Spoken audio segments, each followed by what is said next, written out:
on her scrubs wasn't hers. Maya Bennett stood in the middle of Red Haven General's corridor, while Officer Derek Cole jabbed a finger at her chest, his face red, his voice loud enough to echo off the linoleum. Found them. Nurses looked away, orderlies found somewhere else to be. The security guard at the end of the hall developed a sudden interest in his shoes. "You're nobody," Cole told her. "You're a nurse, you hand out pills and change sheets, and you stay in your lane." Maya didn't flinch. She just looked at him the way a person looks at something they've already calculated, already filed away, already finished with. She had no idea what was coming, neither did he. If this story already has you hooked, stay with me until the very end. Subscribe and drop a comment with the city you're watching from. I want to see exactly how far this story travels. The morning had started the way most mornings started in Red Haven Gray, tired and slightly behind schedule. St. Victoria Medical Center wasn't the best hospital in the state. Anyone who worked there knew it. The floors in the East Wing had been buckling since 2019. The overnight vending machine had been broken for 4 months. And the surgical suites were still running on an HVAC system that wheezed like a patient who probably should have been admitted 3 weeks ago. The city had promised renovations twice, the funding disappeared both times, and nobody with any power seemed particularly interested in asking where it went. Maya Bennett had worked the day shift in the emergency department for going on 3 years. She was 36 medium height with close-cropped dark hair and the kind of posture that made people who didn't know her assume she was ex-military, which in a general, vague, technically accurate sense was not wrong. She didn't correct the assumption, and she didn't confirm it either. She just did her job, and she was very good at her job. That morning, she arrived 11 minutes early, changed into her scrubs in the locker room, checked the board, and picked up a double espresso from the nurse's station. The real one, not. The break room swilled before the charge nurse, Donna Park, caught up with her near Bay 4. "You hear about Garza?" Donna said. "What about him?" Cole shook him down again. "Last night, right in the parking structure," Donna kept her voice low, eyes doing a quick sweep of the corridor. "100 cash. Said it was for outstanding violations on the food truck." Maya held her coffee. "That's the third time, fourth. Garza paid it. He's got kids, Maya. He's not going to fight." Maya set the cup down on the counter. She'd been keeping a list mental, at first then on paper. Thomas Garza ran a small taco truck that parked on the hospital's south side 3 days a week. Licensed, inspected, covered. He'd been feeding staff members at reduced prices for 2 years. Had started treating him like a personal ATM somewhere around October. The month before that, it had been the pharmacy on Teller Street, 150, to make a noise complaint disappear. Before that, a janitor on the overnight shift who Cole had threatened with an immigration call that would have gone nowhere but terrified the man anyway. Cole was not the worst person Maya had ever encountered. But he was the most comfortable, corrupt person she'd ever encountered, and she'd found that almost more dangerous. Operated out of the Red Haven PD's Community Liaison Office, which sounded like a position designed for someone who genuinely cared about community liaison, but Cole had turned it into a side business. He knew which businesses were desperate enough to pay, which staff members were too afraid to file reports, and which hospital administrators cared more about incident logs than about the people. Those logs were supposed to protect. Maya had tried the official route 7 weeks ago. She'd written up a formal complaint, detailed and documented, and submitted it to the hospital's compliance officer, a man named Prentice who wore short-sleeved dress shirts and smiled a great deal without anything behind it. Prentice had thanked her for her concern, told her these matters required careful verification, and then the complaint had quietly stopped existing. She'd escalated to the HR director, same result. She'd talked to 2 other nurses who'd witnessed Cole's behavior. Both said they were sorry, but they couldn't afford to be involved. So she'd started documenting herself. Amounts, names, locations, notes from conversations, timestamps she cross-referenced with the hospital's visitor logs. She had a notebook in her locker that was starting to look like something that might actually matter if it ever got in front of the right person. That morning, she hadn't planned to do anything with it yet. She was still building the picture, but Cole had a way of not letting you wait. He came in at 10:40 through the main ER entrance the way he always did, not because there was any reason to enter through the ER, but because the ER was full of people who couldn't easily leave, which Cole seemed to find appealing. He was a large man, not particularly tall, but wide through the shoulders with a square jaw and the sort of mustache that existed to make someone look more authoritative than they actually were. He wore his uniform like a costume he was proud of. Maya saw him clock her from across the floor and change his direction. She kept working. She was charting a discharge for a 61-year-old man named Harrigan who'd come in with chest pressure that turned out to be esophageal spasm real enough to scare him, benign enough to send home with a prescription and a dietary sheet. She was going over the aftercare instructions with him when Cole stopped at the edge of the bay. "On it," he said. "Not a question." Finishing with a patient, Officer Cole, she didn't look up. "Take long." She held up one finger, not rude, just factual, and finished the discharge instructions with Harrigan, shook his hand, told him to call if anything changed. Harrigan gave Cole a nervous look on his way out, and moved faster than someone who'd just been having chest pain probably should. Cole moved into the bay like he owned it. "I heard you went to Prentice," he said. Maya pulled the curtain partially closed for what little privacy that offered. "That was a mistake, Em." She picked up her tablet and started clearing the bay. "Look at me when I'm talking to you," she looked at him. The way he wanted, not deference, not anxiety. She looked at him the way she'd been looking at him all along, taking measurements. "You don't know how this city works," Cole said. He'd modulated his voice down, which she'd noticed he did when he was moving from performance into something he actually meant. "You came here from wherever and you think you understand what's going on. You don't, you're a nurse, you take care of sick people, and that's valuable, that's fine. But you don't understand the relationships that keep a place like this running," I repeated. "That's right. You mean the relationship where you take cash from a food vendor who can't afford to fight back." Jaw tightened. "Watch your mouth. I've been watching a lot of things." He took a step closer. She didn't step back. He was close enough now that she could smell the synthetic leather of his utility belt and the coffee he'd had not long ago. And she noted in a clinical way that his pulse was elevated. She could see it in the vein along his temple, the slight flush in his neck. "You think you're brave," he said, "coming in here, filing reports, talking to people. You think you're the hero." "No," she said. "I think you're extorting people and I'm writing it down." The silence that followed was the kind that had weight to it. Then Cole smiled, not a real smile, the other kind, and said, "You're done here." It took him 40 minutes. Maya didn't know exactly what phone calls he made or what he said to whom, but 40 minutes after their exchange in Bay 4, Dr. Russell Holt, the ER medical director, appeared at her workstation with a look on his face that was equal parts apology and self-preservation. "Maya," he pulled her to the side hallway. "I need to talk to you about a situation." She already knew, she could read the configuration of it.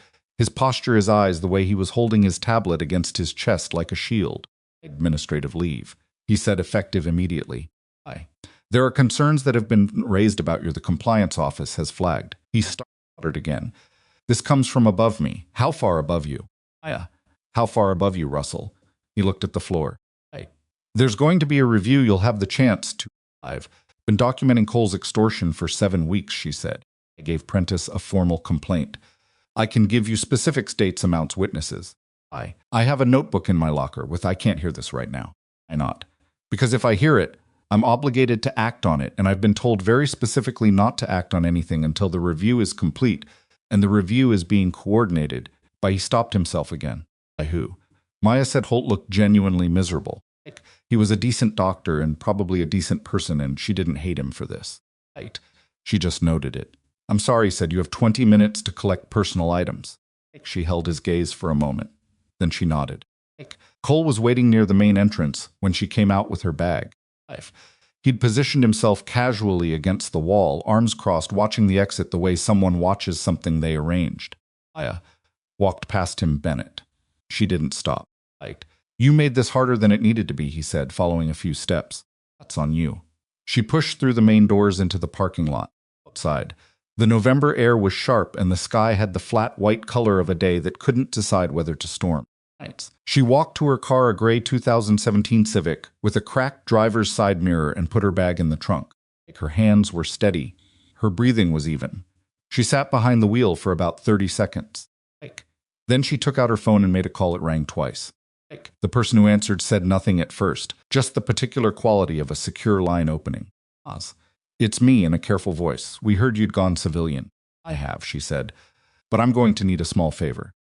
She drove to her apartment, a second-floor unit above a Vietnamese restaurant on Calloway Street that she'd chosen specifically because it had 2 exit routes and parking that wasn't visible from the street, which was the kind of thing that stuck with you. She changed out of her scrubs, ate half a container of leftover rice, and spread her notebook open on the kitchen table. The documentation was good. She knew it was good because she'd been trained for years to gather evidence under conditions considerably more difficult than a hospital hallway. What she had was a foundation.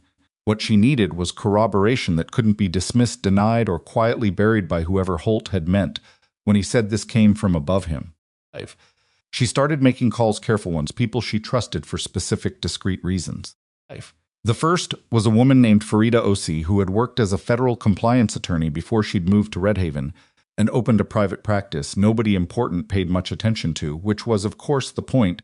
Michael isn't acting alone. Maya told her, "What's your evidence threshold?" Level. Toward indictment level, Farida was quiet for a moment. Depends on whether someone tries to shut it down fast. And if they do, Maya looked at her notebook, then things move faster. Fine. The second call was to a number that rang a different kind of line, routed through several exchanges, which added a few seconds of delay to the connection. The person who answered said, "Only yes. I need eyes on the hospital's visitor records for the last 3 months," Maya said. "Financial access logs for the compliance office. And anything Cole has filed through the PD liaison system that references St. Victoria. You're operational again adjacent," she said. "I'll have it in 4 hours." The third call she didn't make. She just sent a single text to a number she hadn't used in 14 months, still in Red Haven, developing. Then she set the phone face down and waited. She didn't have to wait long. The call came from Donna at 8:47 that night. Maya. Donna's voice had a pitch to it that Maya recognized immediately, not panic, not quite, but the register just below it. "We have a situation at St. Victoria." "What kind of situation?" "VA. Multi-car, possibly a bus we've got incoming. They're saying 15 to 20 casualties, at least 4 critical." Where Donna's voice cracked slightly. Hernandez called in. "Jeffries is on mandated rest, doctor. Is in surgery and isn't coming out for 2 hours. We have 2 attending physicians and 6 nurses for a mass casualty event, and I don't know what time. I'm 15 minutes away. You're on administrative leave, Maya." If Cole finds out, Maya was already moving, pulling her trauma bag from the hall closet. "Tell me what you know about the casualties." A brief pause. And then Donna shifted modes, became the charge nurse she was, and started talking. She pushed through the ambulance bay at 9:05. 3 rigs were already unloading. The ER had the specific organized chaos of a unit doing its best under conditions it hadn't planned for. She went straight to trust the charge nurse on duty, a man named Okonkwo. She'd worked beside for 2 years, saw her, and didn't ask any questions. Just pointed to Bay 3. The patient in Bay 3 was a 14-year-old with a tension pneumothorax that had been missed in the field because the EMTs had been overwhelmed with a more visually dramatic injury on the same patient, an open fracture of the left femur that was bleeding dramatically, but wasn't going to kill him in the next 4 minutes. The pneumothorax was. Maya had a needle in the second intercostal space before the attending doctor, Vance, had finished reading the field report. Vance looked up when she heard the hiss of decompressing air. Vance said, "He's going to need a chest tube," Maya said. 18 French high anterior. He needs it now. Vance moved. They worked together without preamble, which was how Maya had always worked best. Bad boy's oxygen saturation started climbing within 90 seconds. She moved to Bay 6, then Bay 2, then the overflow area they'd set up in the corridor. She didn't think about Cole. She didn't think about Prentice or Holt or administrative leave or any of it. She moved from patient to patient with the particular quality of focus she'd spent years building, not just in nursing school, not just in the ER, but in places and conditions that had required a level of trauma medicine that went well beyond what any civilian hospital ever trained for. She could triage by sound, the quality of a breath, the pitch of a cry, the silence that meant something was wrong in a way that demanded immediate attention. She could place an IV line in a collapsed vein on the first try. She could calculate drug dosages under conditions that would make most people's hands shake. An hour in, they had stabilized 9 critical patients.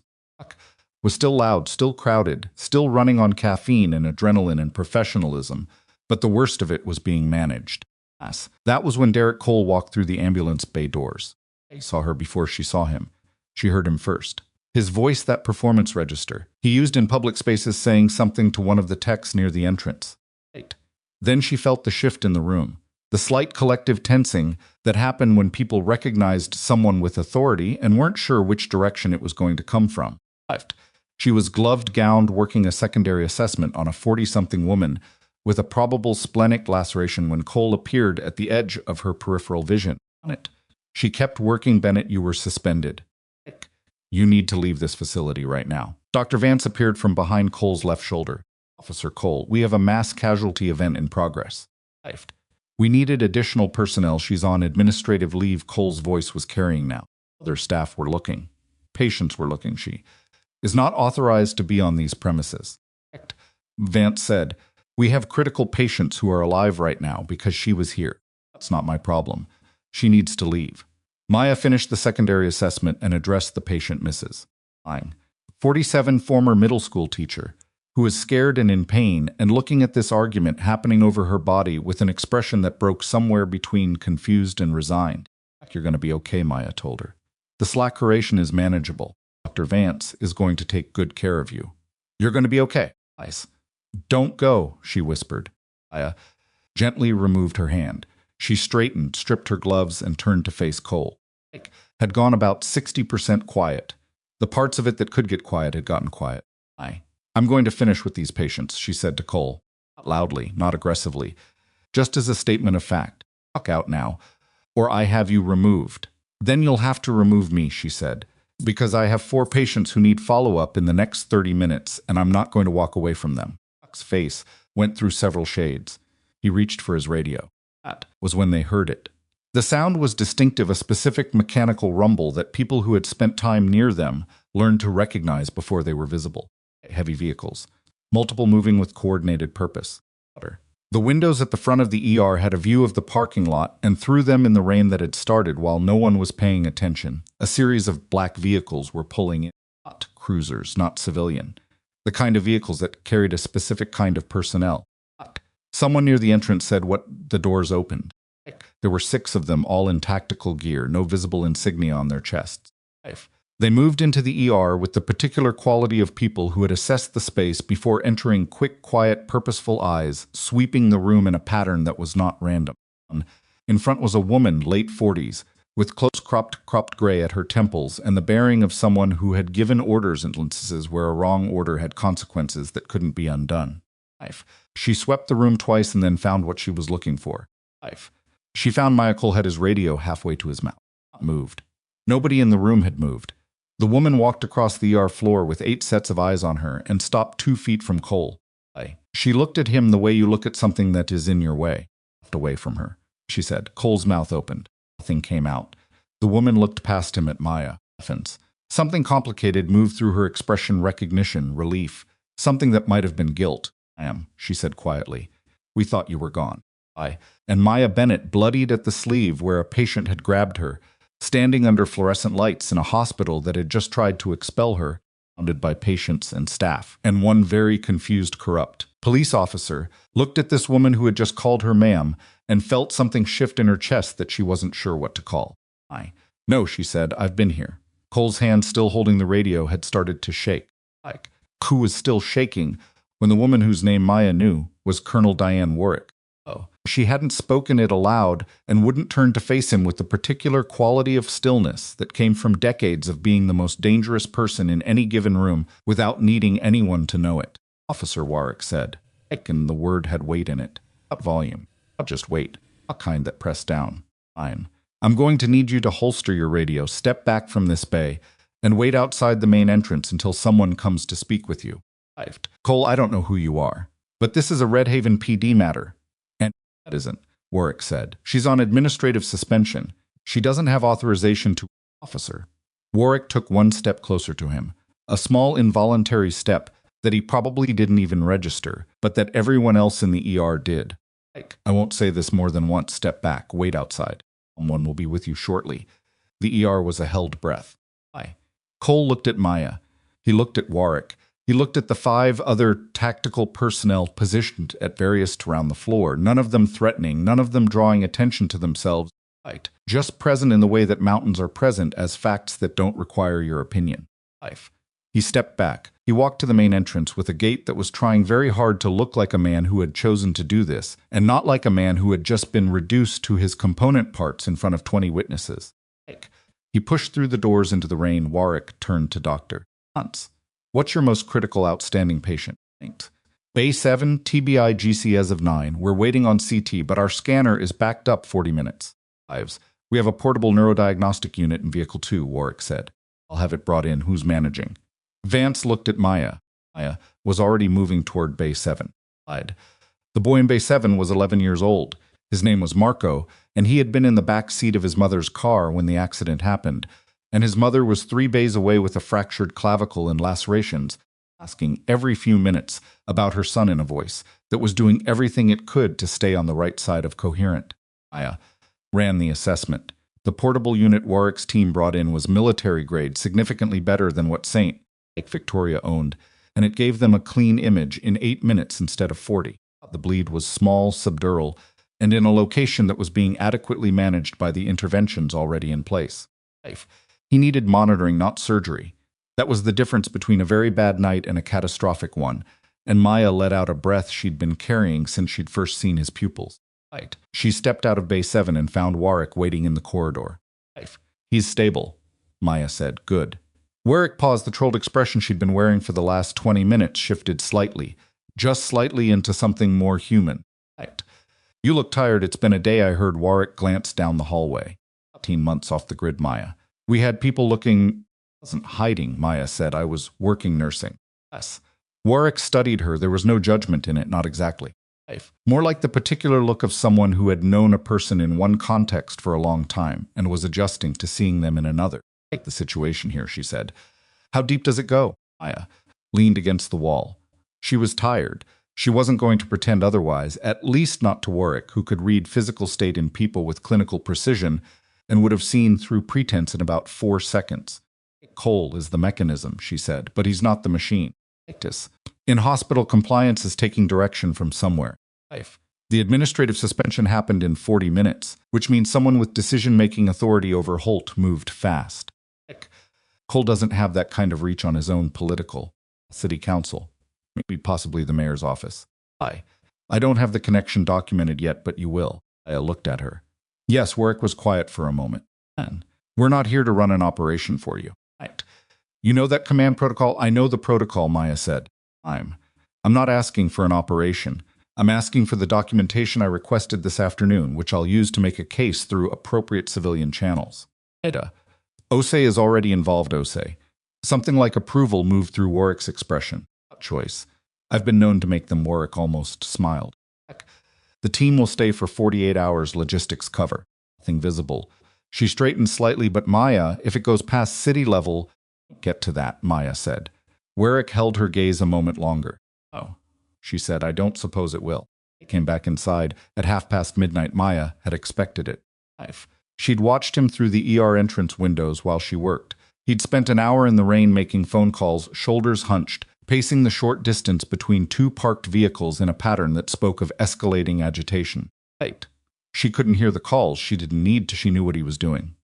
He was calling up his chain to find out who these people were, and his chain was discovering that information about this particular team wasn't available to him. And that discovery was producing the specific kind of panic that happened in people who had spent years operating with the assumption that they were protected. He came back through the main entrance with a different energy, the shaky confidence of someone who has decided that the best defense is aggression and is wrong about that. He went to Okonkwo first, demanded to know where Maya was, and Okonkwo told him he didn't know, which was technically true because Okonkwo hadn't looked at the East Corridor in the last 10 minutes. Maya was in the East Corridor. She heard him before she saw him, that same deliberate footfall. And she finished what she was doing, checking the drainage on a chest tube she'd placed on a 43-year-old named Victor, who was now stable and watching bad cable television on the bay's wall-mounted screen with the specific gratitude of someone who had been fairly certain they were dying before she turned around. Miles' face had the look of a man who had lost several things in the last 2 hours and was trying to reclaim them through forward motion. Outside, he said now. I'm working, she said, on suspension. And there are 16 patients in this R who were in critical condition. 2 hours ago, Maya said. Dr. Vance extended my emergency authorization 90 minutes ago under the mass casualty provision. I'm covered. Cole's jaw clenched. He hadn't known about the authorization. Watched him recalculate. Who are those people? He said, quieter now. That was the real question, was what he'd been standing in the rain trying to find out. Federal personnel, she said. They were passing through. Don't just Cole, she kept her voice even. Not unkind. Just final. Go home, let the ER finish its night. You think you can just Victor, she said. Can you give us the room? Victor, who had been pretending not to listen with zero success, took his television remote and developed a sudden intense interest in the ceiling. Cole understood belatedly that there was a patient present and took a half step back. Maya moved past him into the corridor, and he followed, which she'd counted on. Hawkins. In the corridor, with the noise of the ER around them, she stopped and turned and looked at him with an expression she had used before, in different place on different kinds of people, not a look of contempt, not of anger, not of any of the things that would have given him something to push against. Clarity. Here's what I know, she said, voice low. You've been taking money from at least 7 individuals and businesses connected to this hospital. I have dates, amounts, and descriptions. I have a formal complaint that Prentice received and buried. I know Prentice is taking direction from somewhere above him, and I'm going to know exactly where that somewhere is before the week is out. And I know that whatever calls you made tonight to find out who those federal personnel are came back empty, which means you're sitting here with a lot less protection than you thought you had this morning. Said nothing. His face had gone careful. That's fine, she said. Take tonight to think about your situation, but understand something. She held his gaze. I'm not scared of you. I wasn't scared of you this morning when you told me I was nobody, and I'm not scared of you now. The difference between this morning and now is that now you know that She turned and walked back toward the ER behind her. She heard Cole start to say something. Then he stopped. She didn't look back. At 2 a.m, the ER had settled into the particular exhausted rhythm of a unit that has been through something and made it out the other side. Mass casualty patients were admitted, stabilized, or discharged. The overflow equipment had been cleared. The sound level had dropped to the manageable background hum of a working overnight department monitor's distant conversation, the occasional beeping that needed attention and got it. Maya sat in the break room with a cup of coffee. She wasn't sure she wanted, and her notebook went on the table in front of her. Donna came in and sat across from her without being asked. Who was the woman, Donna said. Federal, Maya said. That's not an answer. It's the only one I've got right now. Maya turned a page in the notebook. Donna, I need something from you, and I need you to think carefully before you say yes or no. Donna crossed her arms. She was 51, Caribbean American, had been a nurse for 23 years and a charge nurse for 9 of them. And she had the quality that the best of them had a fundamental inability to look away from a problem, just because looking away would be more comfortable. What do you need, she said. I need a list of every incident in the last 18 months, where Cole or anyone from his office was present in or around the hospital, Maya said. Official reports. Those have been sanitized. I need the informal record nurses who mentioned something to you, incidents that got written up in a way that seemed off, anything you remember or can verify independently. Anna was quiet. If this goes where I think it goes, Kama said, you won't be exposed. Your name stays out of it. I'm not worried about my name, Donna said. I'm worried about whether you know what you're getting into. I looked at her. Do you trust me? Donna looked back.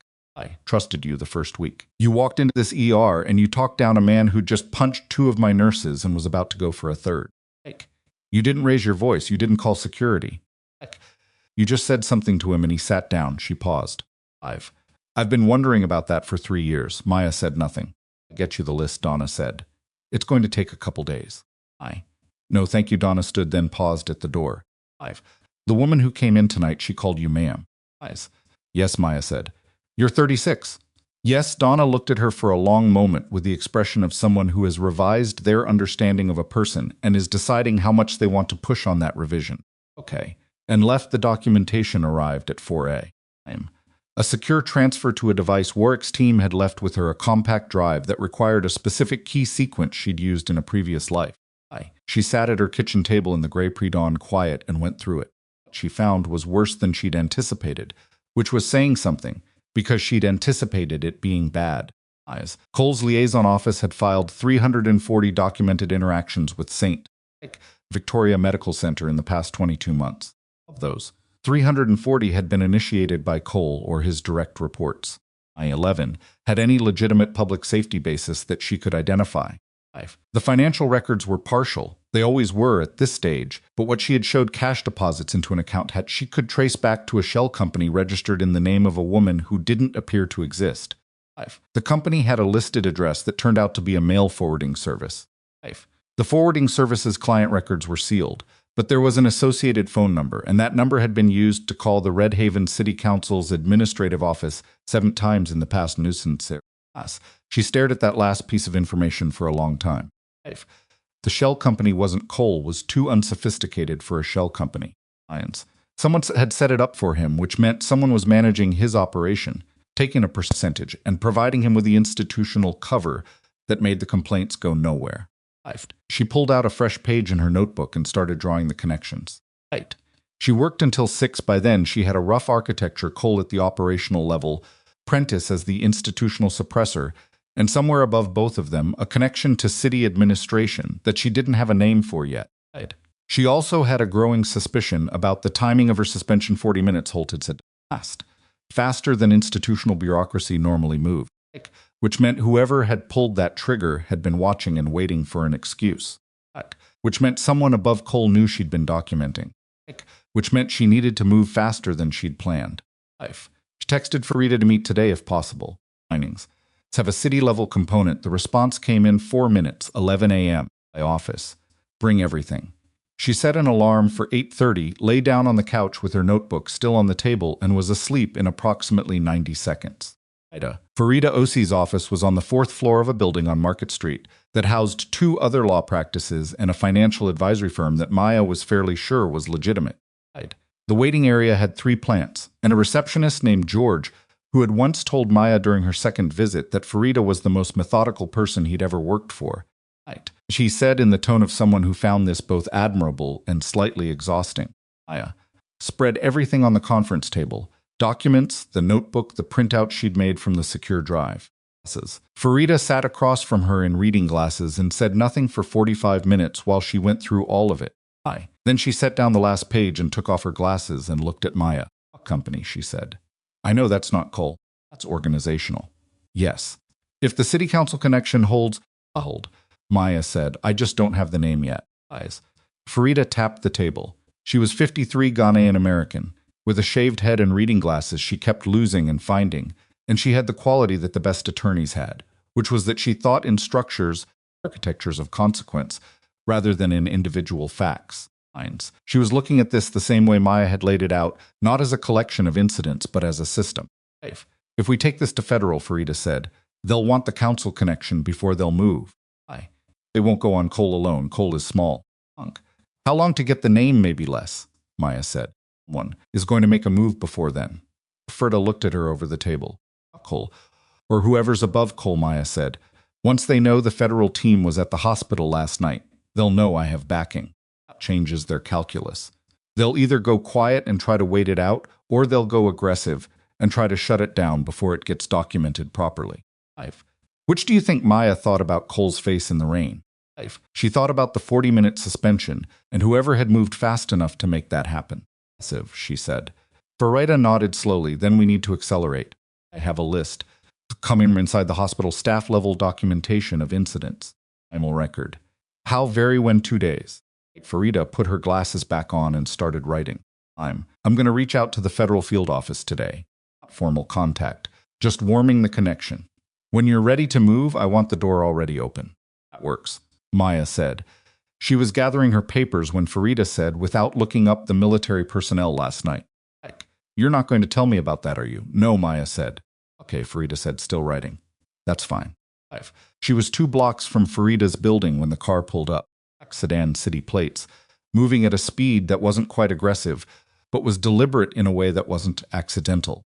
It stopped 6 feet ahead of her and the passenger window came down. The man inside was not Cole. He was older than Cole, mid-50s, with silver hair and the particular smoothness of a face that had been comfortable for a long time. He was wearing a suit, no tie, and he looked at her with the expression of a person who is accustomed to being the one who sets the terms of conversations. That's Bennett, he said. She stopped. She didn't reach for her phone. She just stopped and looked at him. My name is Aldridge, he said. I'm a senior advisor to Councilmember Harmon's office. He said this the way people say things they expect to have an effect. I wonder if I could have 5 minutes of your time. Maya looked at the car. She looked at the driver who was watching the rearview mirror with the specific inattentiveness of someone trained to watch, without appearing to. Walked back at Aldridge. No thank you, she said, and kept walking. Yes, Bennett. His voice changed, lost some of the smoothness. It would be in your interest to hear what I have to say. Talking. We know about the drive, he said. Stopped. The street was not empty. There were people. Athens. A woman with a stroller, a delivery driver unloading crates from a truck 20 feet ahead. Primal Redhaven. Morning activity that had not paused for this exchange and would not lives. She turned around. What drive? She said. Aldridge looked at her with the expression that people wore when they wanted you to know they weren't bluffing, and also wanted to give you the chance to fold before things became unpleasant. Nice. Warwick's team left with you, he said. We know she was at the hospital. We know you've been building a file. He paused. We're not your enemies, Miss Bennett. There are interests at stake that are more complicated than you understand, and there are ways to resolve this situation that don't require escalation. Maya walked back to the car. She stood at the window and looked at Aldridge at a distance that was close enough to make the point she wanted to make. I want you to hear this clearly, she said, not because I'm angry, but because I want there to be no ambiguity about where we stand, whatever you think. You know about that drive, whatever you think you're offering, whatever arrangement you believe is possible. The answer is no. I'm not making deals. I'm not backing off. And this conversation is the last one of this kind we're going to have. Aldridge's smooth expression developed a crack in it. Not much. Just enough you're making this harder than it needs to be, he said. I keep hearing that, she said. She walked away and did not look back. She was 2 steps past the car when she heard Aldridge say something to the driver too low to catch. The car didn't follow her. It sat there for a moment, and she was aware of it, sitting there without turning to check the way you were aware of things that had been trained into you. Not paranoia, just calibration. And then she heard the engine and the car moved away from the curb. She counted to 10, then she took out her phone and made a call. They know about the drive, she said when Warwick picked up. I'll pause. How someone in the mayor's orbit, a man named Aldridge. Works for a council member, Harmon. She turned the corner off Market Street and kept moving. They approached me directly, which means they're not going quiet. Oh, Warwick said. They're not. I need the timeline accelerated, Maya said. Whatever. The federal field office needs to open formal contact. I need it in 48 hours. That's fast. I know. Warwick was quiet for 3 seconds. I'll make calls. A pause. Watch your back today. I always do, she said.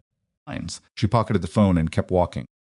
And the morning moved around her, indifferent and ordinary. All of people who had no idea that the ground beneath their city had been quietly shifting for a very long time, and was now finally beginning to move. At night, she returned to the hospital. Not to the ER, she went to the records floor, 4th level, where the physical files for compliance incidents were maintained in the days before digital migration completed, which in St. Victoria's case meant a substantial portion of the last 3 years still existed on paper, in manila folders in gray filing cabinets that nobody visited much anymore. She had a key because she'd been authorized to access patient records as part of her nursing role, and the records floor's access system was an older magnetic stripe system that hadn't been updated in 4 years, which meant her suspended badge still worked a fact she'd confirmed before coming. She had 40 minutes before the overnight security sweep. She found Cole's visitor logs first, then the compliance correspondence files. Then, in a folder marked Administrative Internal, a series of communications that had no business being in a physical file in a hospital records room, that should have been on a secure server or destroyed. Hadn't been because somewhere in the chain of this particular operation, someone had been careless.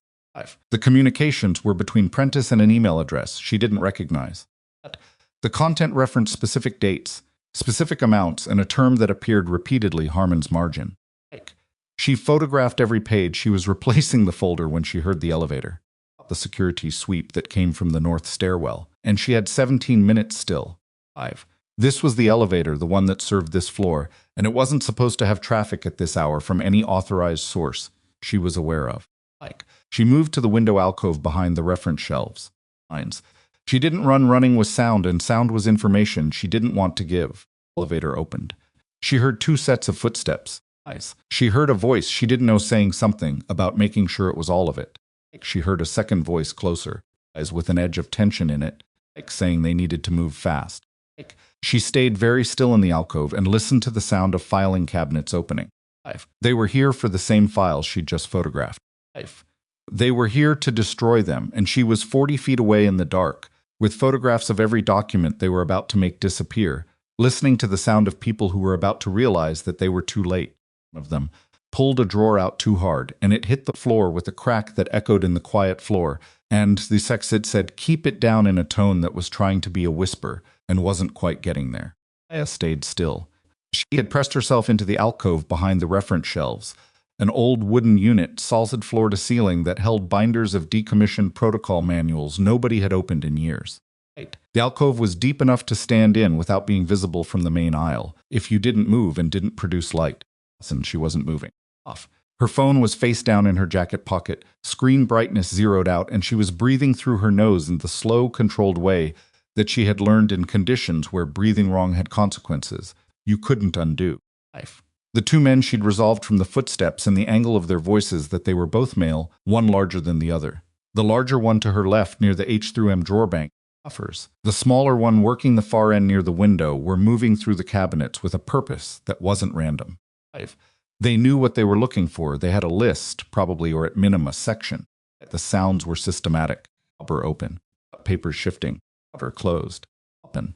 Shift close, occasionally a rustling that suggested something being removed and transferred. She had already photographed everything she'd found. She was aware that the photographs on her phone were the only remaining copies of documents that were right now being physically removed from a building where they should never have been stored in the first place. She was also aware that whoever had sent these two men here had enough information about her activities to know she'd been building documentation, which meant the window between now and the point where that information became actionable against her was shrinking. She did not reach for her phone. Making a call would make sounds in it. She waited. 11 minutes. The sounds continued, methodical, focused, professional enough to tell her these weren't first-timers. The larger man said something once about a specific folder name she couldn't quite catch, and the smaller man grunted an acknowledgement. Sounds of paper ceased. She heard a bag zip, a heavy zipper, a large bag, and footsteps toward the elevator. She counted to 30 after the doors closed. Then she moved the filing cabinets had been left partially open. She checked the folders she'd photographed, gone all of them exactly as she'd expected. She checked the adjacent folders on the chance they'd been careless at the edges. They hadn't been. They were thorough, which told her this wasn't a panicked amateur scramble. This had been planned. She took the stairwell down instead of the elevator and exited through the side door that fed into the hospital's internal service corridor, which connected to the parking structure via a walkway that wasn't covered by exterior cameras. She'd checked the camera layout her first week at St. Victoria, not because she'd anticipated something like this specifically, but because she'd found it impossible to work in a building without knowing its geometry, not habits. She was in her car and moving before she let herself think about what had just happened in a structured way. Someone had known she'd accessed that floor. Either they'd been watching her, or they'd been watching the records floor, or someone inside the hospital had made a call. She didn't know which yet, and not knowing which mattered because it changed what she could trust. She drove 3 blocks, pulled into a parking structure, and took out her phone. She sent the photographs to 3 places: Farida's secure server the device team had configured, and a cloud archive behind an encryption layer he'd set up under a name that didn't connect to any identity currently active. The 41 photographs, all time-stamped, all clear enough to read. She sat in the parking's the dark for a moment and let the adrenaline metabolize. Her hands were steady. They'd been steady the whole time. That wasn't bravery. She knew it was training. Repetition, the kind of patterned response that you drilled until it replaced the instinct to shake. She was tired, and her shoulder ached where she'd been pressing against the wooden shelf for 11 minutes, and she was slightly hungry because she'd skipped dinner. She called Warwick Records floor at St. Victoria, she said. 2 men unknown removed the physical files from the compliance section. They got photographs before they arrived. Did they see you? No, are you clear? Yes, location parking structure on 9th. Stay there, a pause, 10 minutes. The vehicle that arrived was a gray SUV. Different from the convoy vehicles of the night before, entirely unmarked. The woman who got out of the passenger side was one of Warwick's team, early 30s, short with the compact build and very quiet footstep of someone who had done a great deal of work in small spaces. Her name was Specialist Reyes, which was the only name Maya had for her. Got into the passenger seat of Maya's Civic without comment and held out a hand. Maya gave her the phone. Reyes connected it to a small device that transferred the photographs in about 40 seconds and handed it back. Colonel wants you at the secondary location, Reyes said. I know where it is, Maya said. You need to go now. I need to do one thing first. Reyes looked at her. The man who came to see me this morning, Maya said. Aldridge. From Harmon's office. I need his full name and his address. Whatever the team pulled on city council staff, that's to take. Mine in 20 minutes, Maya said. I'll be at the secondary location in 30. Elias held her look for a moment. Then she got out. Ike said something into a comm, listened, and got back in. Jeffrey Aldridge. She said 54 senior policy advisor, been with Harmon's office 8 years. Address is 4411 Brennan Avenue East Side. She paused. Nice. He's also a registered agent for a consulting LLC that's listed as a vendor for the city's community development contracts. Maya. Process that. What's the LLC's name? Reyes looked at the device. Clearway Community Partners. Clearway Community Partners. She'd seen that name, was certain she'd seen that name. She reached for the notebook in her jacket pocket. She carried it everywhere now, habit overlaid on habit, and paged back through her notes until she found it. 5 weeks ago, when she'd been pulling public records on Cole's complaint history, she'd pulled associated contract records as a cross-reference. Clearway Community Partners had been listed as a subcontractor on a hospital maintenance contract. Minor listing, easy to overlook. She'd noted it because the dollar amount was out of proportion to what a subcontractor on a maintenance job should be earning, and then she'd moved on because she hadn't had the context to know what it meant. She had the context now. Harmon's office is funding Cole through Clearway, she said. It's the shell company I found. It's a layer. The real money comes from the consulting contract. Through a city vendor into Cole's operation. Said nothing for a moment. That's a federal financial crimes matter. Yes, Maya said. Which means when Farida makes contact with the field office, she needs to go in with the financial structure. Not just the extortion record. She closed the notebook. Thank you. Reyes got out of the car at the door. She paused. Ms. Bennett, 25, Maya said. The secondary location was a unit above a dry cleaner on Ford Street that Warwick's team had taken on a short lease 2 days ago under a name that would not connect to anything. Maya had been given the address when the team arrived. Standard protocol for an operation, with even adjacent involvement, always establish a fallback you can communicate from if the primary becomes visible. Eric was at the kitchen table with 2 laptops and a printed map of Red Haven's city administrative structure annotated in red. She looked up when Maya came in. When Maya said, We found it 20 minutes ago, Warwick said. For SOC's contact at the federal field office flagged it. Already been in touch. Maya sat down. That was fast. Moves fast when she has a financial structure to work with. Warwick turned one of the laptops. They're looking at 3 years of Clearway invoicing against the city budget. The preliminary pattern is significant. Significant was the word people used when the number was large enough that saying it plainly felt irresponsible before the paperwork was complete. Maya looked at the screen and did not say anything for a moment. How much, she said. Current estimate is north of $2 million over 30 months, Warwick said. Distributed across 14 city contracts. Cole's cash operation looks like it was the retail end of something much larger. $2 million through a city council advisor's consulting firm. Through contracts that would have required council approval, which meant Councilmember Harmon either authorized it directly or was negligent at a level that was going to be difficult to argue wasn't intentional. Harmon's been on the council 8 years, Maya said. Eric said. Chair of the Public Safety Committee for the last 3. She held Maya's gaze. The Public Safety Committee oversees the Red Haven PD. Architecture was complete now. Maya could see all of it. Harmon at the top, controlling the public safety infrastructure that should have been checking Cole Aldridge as the operational handler, Clearway as the financial mechanism, Cole as the street-level instrument, Octus as the institutional suppressor inside the hospital. A complete closed system that had been running for years and would have kept running if someone hadn't started writing things down in a notebook. When does federal move, she said. OC is presenting the financial structure tomorrow morning, Warwick said. If they like what they see, they'll open a formal investigation and begin the warrant process. That's 48 to 72 hours minimum. Cole is going to move before then, Maya said. What makes you say that? Because Aldridge approached me on a public street in daylight, Maya said. People who feel protected don't do that. They wait. They use institutional mechanisms. They bury things quietly. Aldridge came to me directly because someone is scared, and scared people accelerate. Warwick leaned back in her chair. She had the particular stillness of someone who was doing rapid, complex calculations and not wanting to show it. What do you think he does? He goes for the evidence, Maya said. He already sent people to pull the physical files. He goes for anything digital, and when he realizes the digital trail is too distributed to suppress, she paused. The room was quiet. I'm not asking for protection, Maya said. I know. But I need 48 hours of operational visibility. Eyes on Cole, on Aldridge, and on anyone in Prentice's office. If something moves, I need to know before it arrives.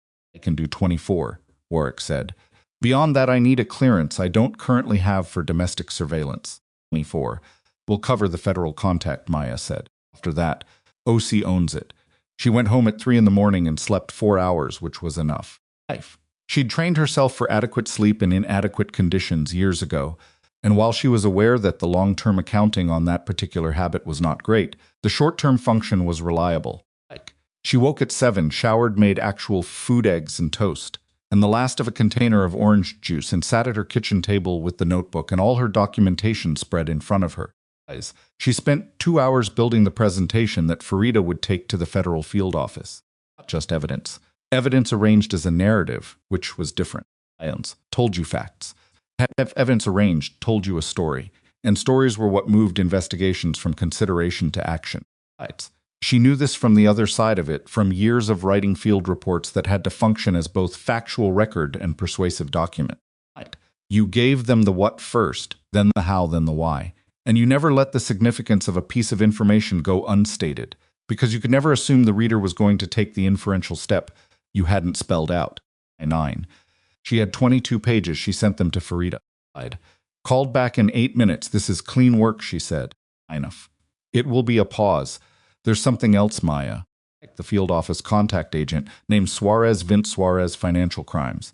He mentioned that there's an existing investigation. But origin. They've been building a case on Harmon's office from a different angle for 7 months. Maya felt something shift. How close are they? Close enough that your documentation is the missing piece they needed. The financial trail they had was partial. What you found in those records fills the gap. Farida's voice was careful. Up to meet. Today, if possible, Suarez specifically said he wants to meet the source. Office. 2 o'clock, I'll be there. 5. The federal field office on Red Haven's west side occupied the 4th and 5th floors of a building that also housed a dental practice and a property management company, which was either a genuine mixed-use arrangement or a deliberate choice about visibility, and Maya suspected the latter. She went through reception with the ID Farida had called ahead about, and was met by a man who introduced himself as Vince Suarez. Suarez was 41, with the look of someone who had been running on institutional cynicism for long enough that it had become indistinguishable from his natural affect. He was not unfriendly. He shook her hand with a firmness that said he'd assessed her already and thought she was worth the firmness, then took her to a conference room with bad lighting and a table that had seen a lot of use. Looked at her documentation for 35 minutes. Occasionally, he asked a question. Questions were specific and technically sharp, and told her that he understood the financial structure completely and was calibrating her understanding of it. Finally, he set everything down. You said you've been documenting this for 7 weeks, he said. Finally, I've been aware of Cole for longer. What made you start documenting? It wasn't quite a question, more like an invitation. I watched him take $200 from a food vendor in a parking lot, she said. And I'd watched enough people look away from it that I decided someone should stop looking away. As nodded slowly. Most people wouldn't, I know. He looked at her with the particular assessment of an investigator who has heard a lot of explanations for why people do things, and is trying to locate where this one sits on the spectrum of reliability. He said, there's something I need to ask you directly. We ran a background on you before this meeting. Routine, you understand.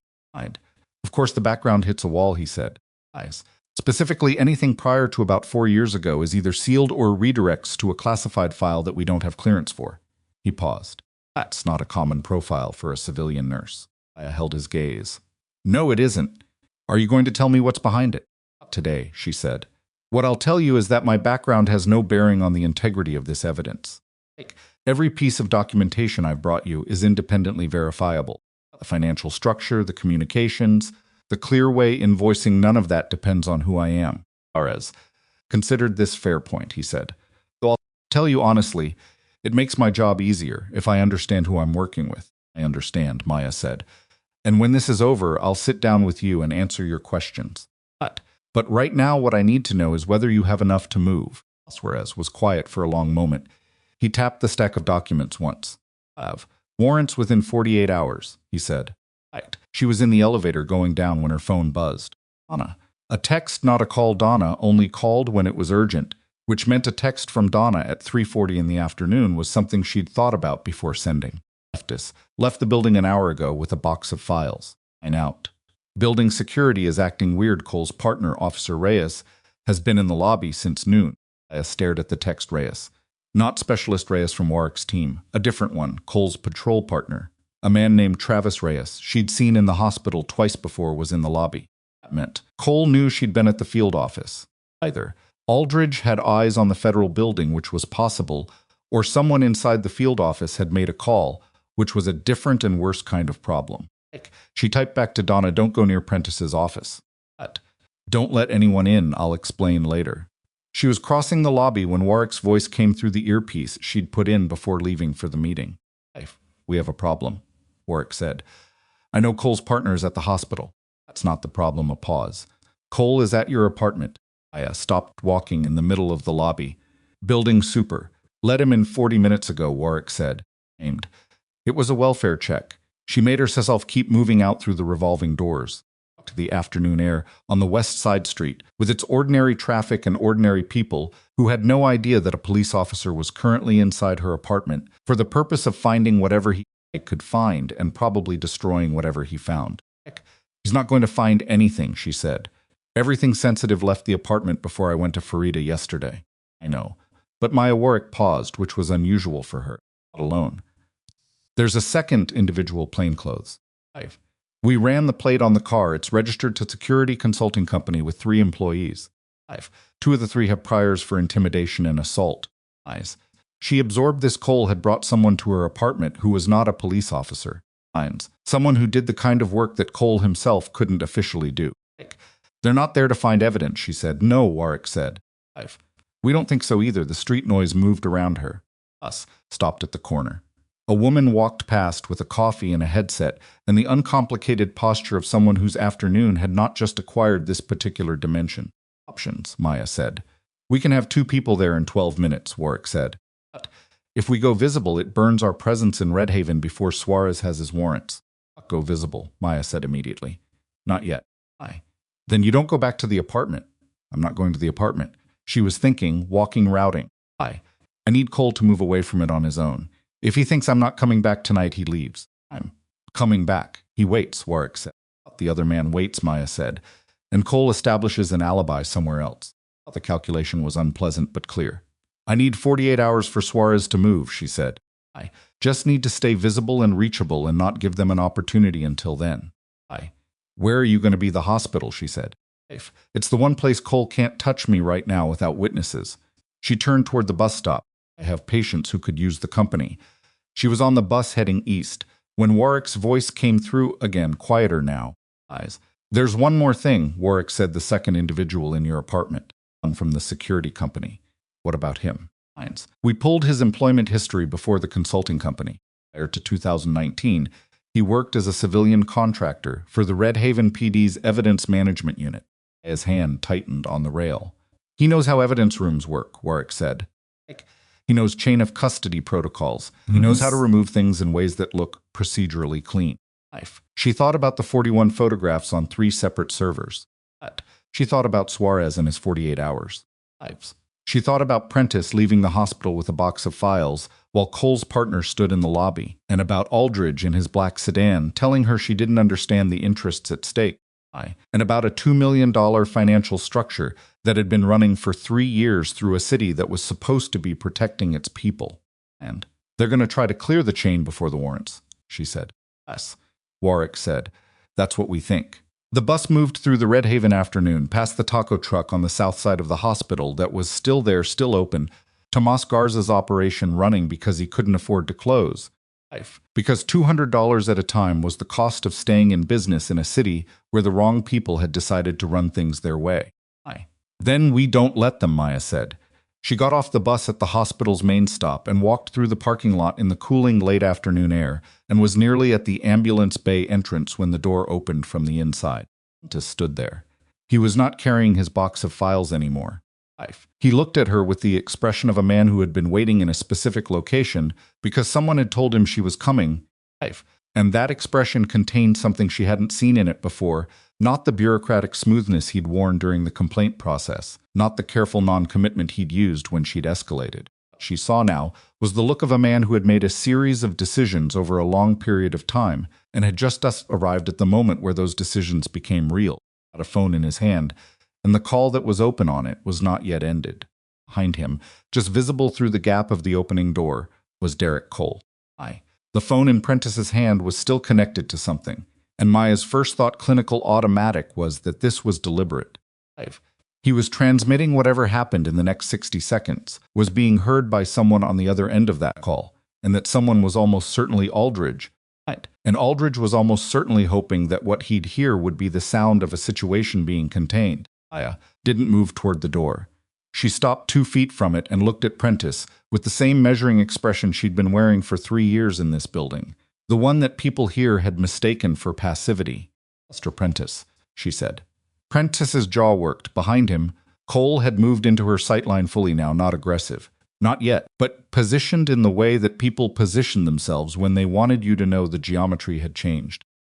That you were no longer in a configuration of your choosing. "You need to come inside," Prentice said. His voice was off-pitch, too high, too controlled, the vocal equivalent of a person trying not to show that their hands were shaking. I don't think I do," she said, "Miss Bennett." Cole stepped forward past Prentice into the gap of the door. He'd found his authority register again, the one he used in public spaces when there were people around. There were people around. The ambulance bay wasn't busy, but it wasn't empty. A tech was loading equipment into a rig 20 feet away. A nursing student was on a smoke break at the corner. An orderly was moving a cart along the internal walkway, visible through the bay's east window. Was performing, she realized, performing containment. He wanted this to look official. "We need you to come in for a conversation about the records breach last night." "Records breach," she said.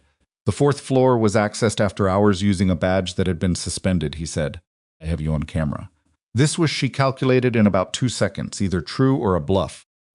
If it was true, the camera had caught her face, which meant Cole had reviewed the footage fast enough to identify her, which meant someone had been watching the records floor remotely and had alerted him when she went in, which was a significant escalation surveillance infrastructure that pointed again to resources beyond Cole's independent reach. If it was a bluff, he was hoping she'd confirm her presence by reacting to it. "I'd like to see that camera footage," she said. Cole's expression tightened fractionally. "You'll have the opportunity. Show me the footage now," she said. "Or tell me which officer is taking my formal statement, because if this is an official matter, I want it on record with a named officer and a report number from the start." Tech. Loading the rig had paused. He wasn't looking at them directly, but he'd gone still in the way people went still when they were paying attention to something nearby. The nursing student had turned toward them, a cigarette forgotten. The orderly had slowed. Cole heard it too. The quality of the space had changed, and he knew it. "This doesn't have to be formal," he said lower now. "Then what does it have to be?" He took a step toward her. Outside the door now, on the ambulance bay's concrete apron, and lowered his voice further. "You're making a serious mistake, Derek," she said, and using his first name did what she intended it to do. Interrupted his register, knocked him slightly out of the script he'd prepared. "I've met with the federal field office today. Agent Vince Suarez of the Financial Crimes Division documentation on Clearway Community Partners, its relationship to Councilmember Harmon's office, the invoicing structure through city contracts, and the cash distribution mechanism Cole's operation used at the street level." She kept her voice even and moderate, the same tone she used when she explained discharge instructions. "Are 48 hours away. Whatever you're being told to do right now, it's too late for it to matter." Prentice made a sound behind Cole. Not a word, just a sound like something collapsing in him. Cole's face went through 3 distinct expressions in rapid sequence: disbelief, recalculation, and then something that was close to fear but wasn't quite fear yet, was still trying to be something more controlled. He said. "I'm not," she said. "And you know I'm not, because whoever is on the other end of that phone just told you.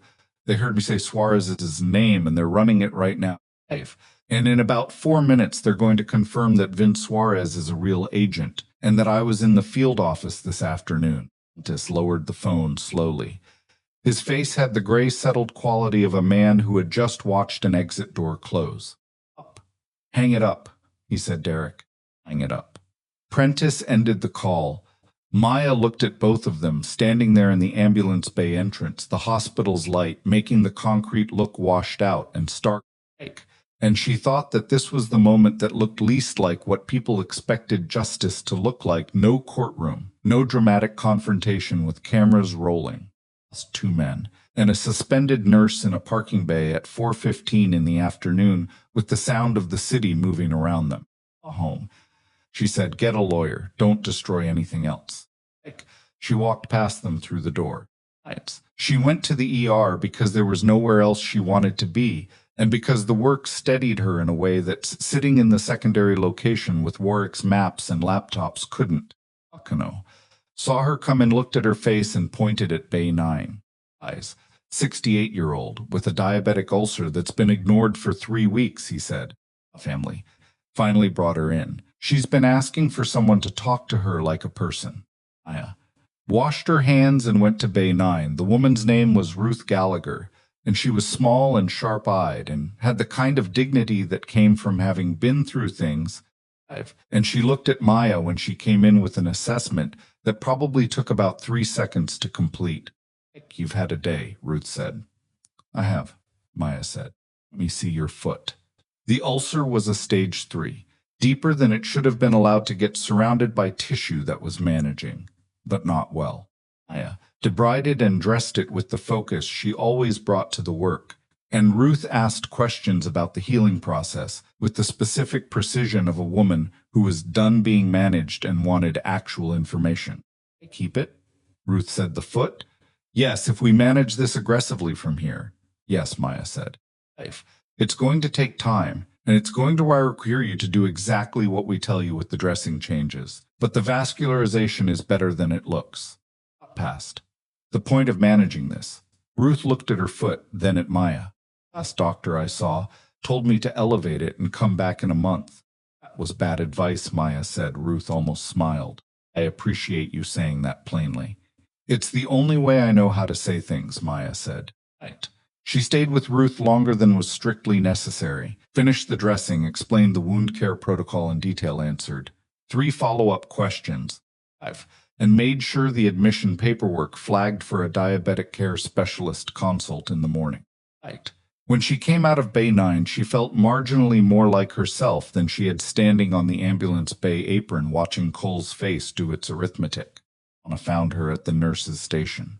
Prentice came back, Donna said quietly, leaning on the counter. About 20 minutes ago. Without the box. He went to his office, and he's been in there since. Is he making calls? Desk phone. Couldn't hear content. Okay. Maya glanced at the hallway toward the administrative wing. Anna, I need you to do something that might feel strange. Athens. Most things you ask me to do feel strange. I need you to go about your normal evening routine. Don't avoid Prentice's office. Don't seek it out. If he comes to you, be normal. Tell him anything. I don't know anything, Donata said. Exactly. Warwick called at 6:40. I went to the 8th precinct after he left the hospital, she said. He was in with Captain Morse for 40 minutes. We don't have audio, but one of his team came out afterward and drove to Harmon's office building. Coordinating, Maya said. She was in the break room, the only quiet space, with her notebook and a cold cup of coffee. They know the warrant clock is running. There's something else. Warwick's voice took on the careful quality that meant she was about to say something she'd been weighing. Bez called me directly 40 minutes ago. Maya went still. How does Suarez have your contact? He doesn't. He has a contact at a different level who has my contact, and the chain moved fast enough that I think it's a measure of how seriously they're taking this. A pause. He told me that when the warrants land, they're going to need your testimony, not just the documentation you on record as the source who built the chain. Fine, Maya said. He also said that given the classified nature of your prior background, the testimony will require a specific kind of disclosure process. Warwick paused again. A controlled one through channels that can handle the clearance level. Maya understood what she wasn't quite saying. They want to know who I am. The prosecution is going to build your credibility as a source, Warwick said.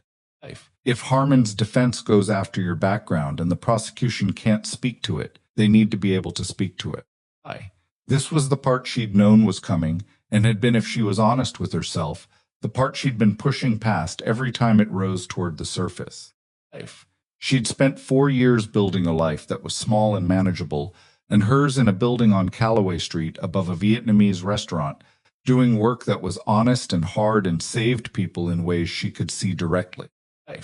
Before it had been real, too, and it had mattered, and she didn't regret it, but it had cost things she hadn't fully accounted for until she didn't have them anymore. Suarez, I understand, she said. I'll be available for the disclosure process. I beat. Are you okay? I'll be okay when Cole is in a federal courtroom, she said. She slept that night at the secondary location.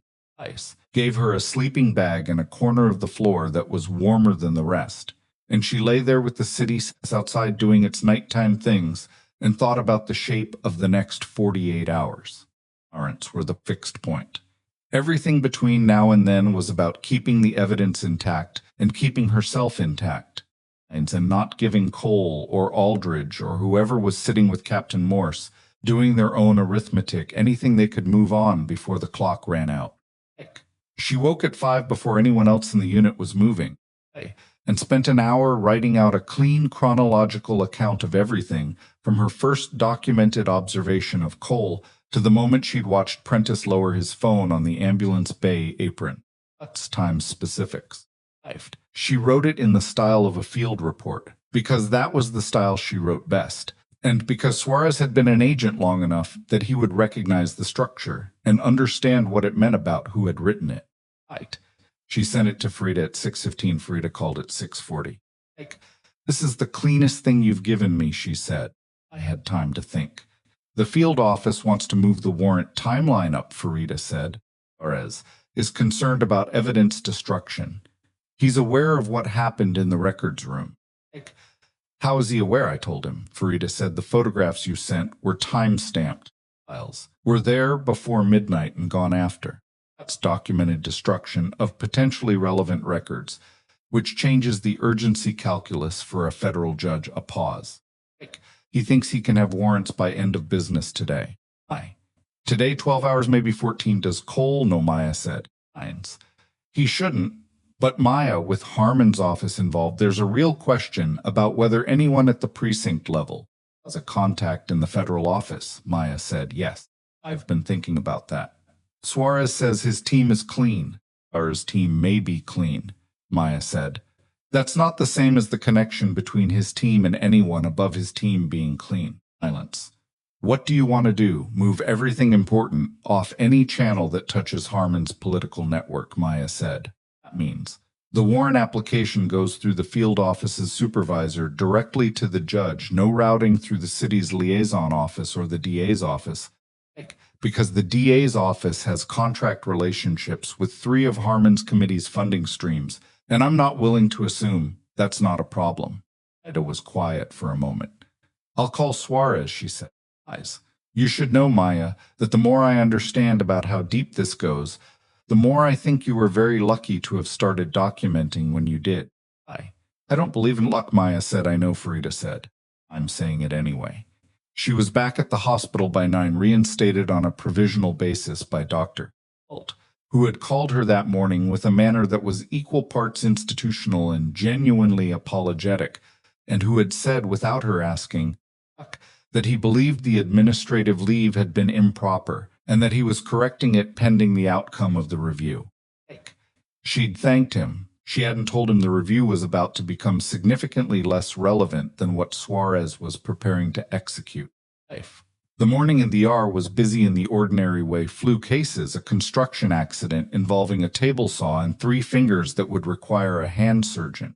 A 17-year-old with a first-time panic attack who needed 30 minutes of quiet and explanation more than she needed medication, and an elderly man named Felix who'd fallen from a ladder in his garage and fractured 2 ribs and was furious about it in a way that Maya found genuinely charming. I've been climbing ladders since before you were born, Felix told her. I believe you. she said. You can probably keep doing it. Like, just someone hold the base. My wife holds the base. Then she was inside. Then have your wife hold the base while you're on the ladder. I didn't want to bother her. Maya taped his ribs and gave him the discharge instructions, and thought that this was the part of the work that nobody outside it really understood, not the dramatic moments, not the critical interventions, but this, like, the conversations that happened in the middle of ordinary days with ordinary people whose ordinary problems mattered just as much as anything else. In 40, Okonkwo appeared at her elbow. There are federal agents in the lobby, he said. Eyes. His voice was carefully neutral. 4 of them. They asked for you. 5. She took off her gloves, as swears with 3 others she didn't know. 5. He looked like he'd been up all night, which she suspected he had, and he had the quality of controlled energy that people had when something was happening that they'd been building toward for a long time. Lawrence landed at 10:15, he said quietly, in the small consultation room off the lobby that she'd directed them to, executing simultaneously at 4 locations. Times. The 8 St. Harmon's Council office, Aldridge's home, and a property management office on the east side that's listed as Clearway's primary business address. Cole, she said. We'll pick up Cole at the precinct when we execute there. Seconds. Captain Morse is being interviewed separately. We have enough to hold him on obstruction, but we're looking at what else he's into. Suarez paused. 5. Prentice has already made contact. He called the field office this morning at 7:42. Wants to cooperate. Maya absorbed this. Prentice had read the room fast. Or he'd spent the night understanding that the room was no longer the room he thought it was. What does he have? She said. Enough, Suarez said.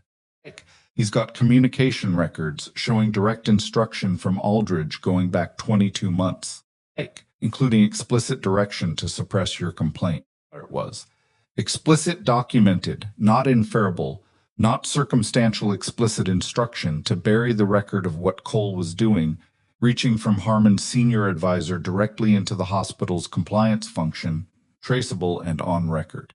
And when do you move? She said 2 o'clock. Suarez said, Eyes. We want you available for a formal statement immediately after. Your attorney should be present. She will be, Maya said. Suarez stood. He held out his hand and she shook it. Then he said, not quite as a professional statement.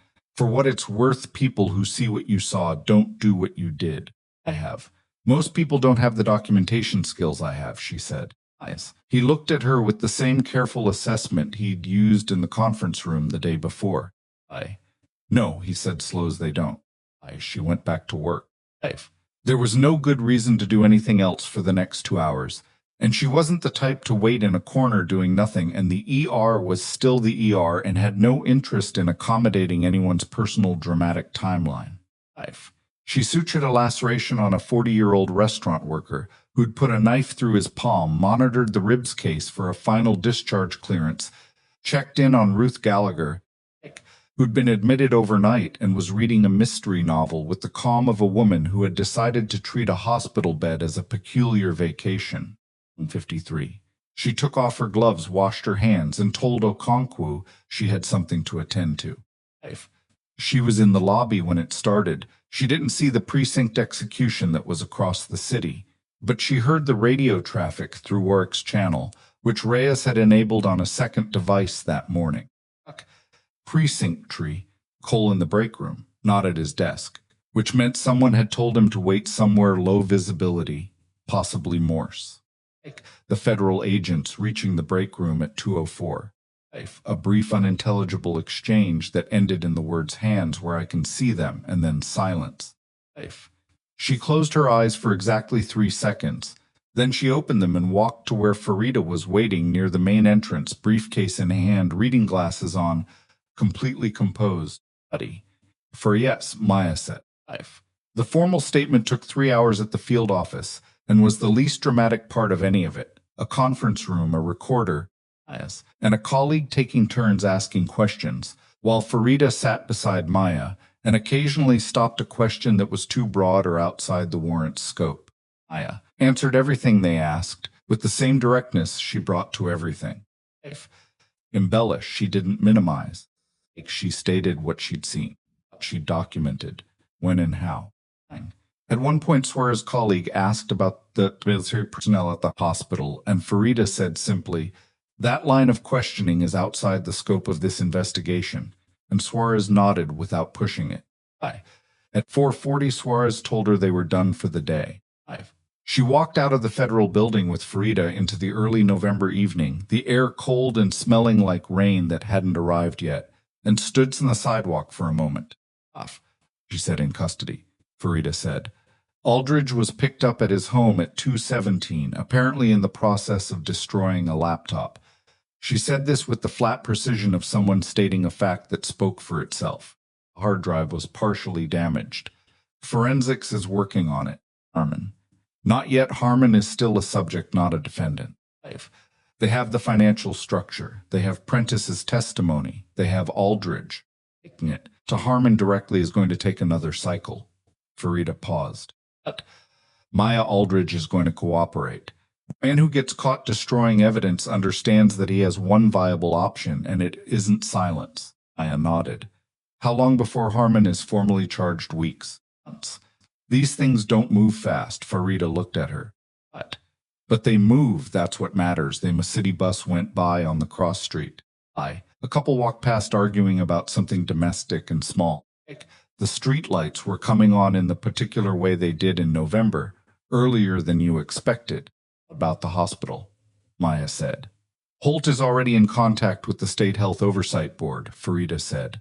Its cooperation includes full disclosure of the compliance suppression, which means the board is going to have to act on the institutional failures. That process will be uncomfortable for the hospital administration, but it will be documented and corrected. She paused. Nice. You should also know that 3 other staff members called the field office today after the arrests became public. Giving statements about Cole. Maya thought about Donna and about the nurses who told her they couldn't afford to be involved, and about the orderly and about Tomas Garza in his parking lot. People move when they see the structure move, she said. Yes, Farida said they do. She went back to the hospital that evening, not because she was expected, but because it was where she went. Falcon greeted her with the look of a man who had absorbed a very large day and was still processing its dimensions. Anna was at the nurse's station, and she looked up when Maya came in, and the look she gave her was the look of someone who had a lot of questions and had decided that tonight was not the night to ask them. Ruth Gallagher asked about you, Donna said. Maya went to Ruth's room. Ruth was still reading, or had been. The book was face down on the bedside table, and she was looking at the ceiling with the expression of someone who has been thinking. Better, Ruth said, when Maya appeared. Long day, Maya said. But the kind where something happened, yes, Maya said. What kind? Where something happened. Ruth looked at her for a moment. I've lived 68 years in this city, she said. I've known for a long time that some things just, she stopped, reconsidered. That they don't get fixed, that you learn to work around them. Fine. No, Maya said, you didn't work around it, Ruth said. Maya sat down in the chair by the bed. No, she said. I didn't. Ruth nodded slowly, looking back at the ceiling. She said someone should. At 8 o'clock that evening, Maya's phone rang with a number she didn't have stored. She answered it. The voice on the other end was not Suarez. It was older, with the specific cadence of institutional authority that had been practiced for a long time. It identified itself as belonging to the regional director of the Federal Financial Crimes Division, and after the brief professional preamble that established who he was and why he was calling, he said something that she hadn't quite expected. Miss Bennett, he said. In the course of today's warrants and the subsequent search of Aldridge's office at the council building, we recovered a series of communications that go beyond the scope of the current investigation.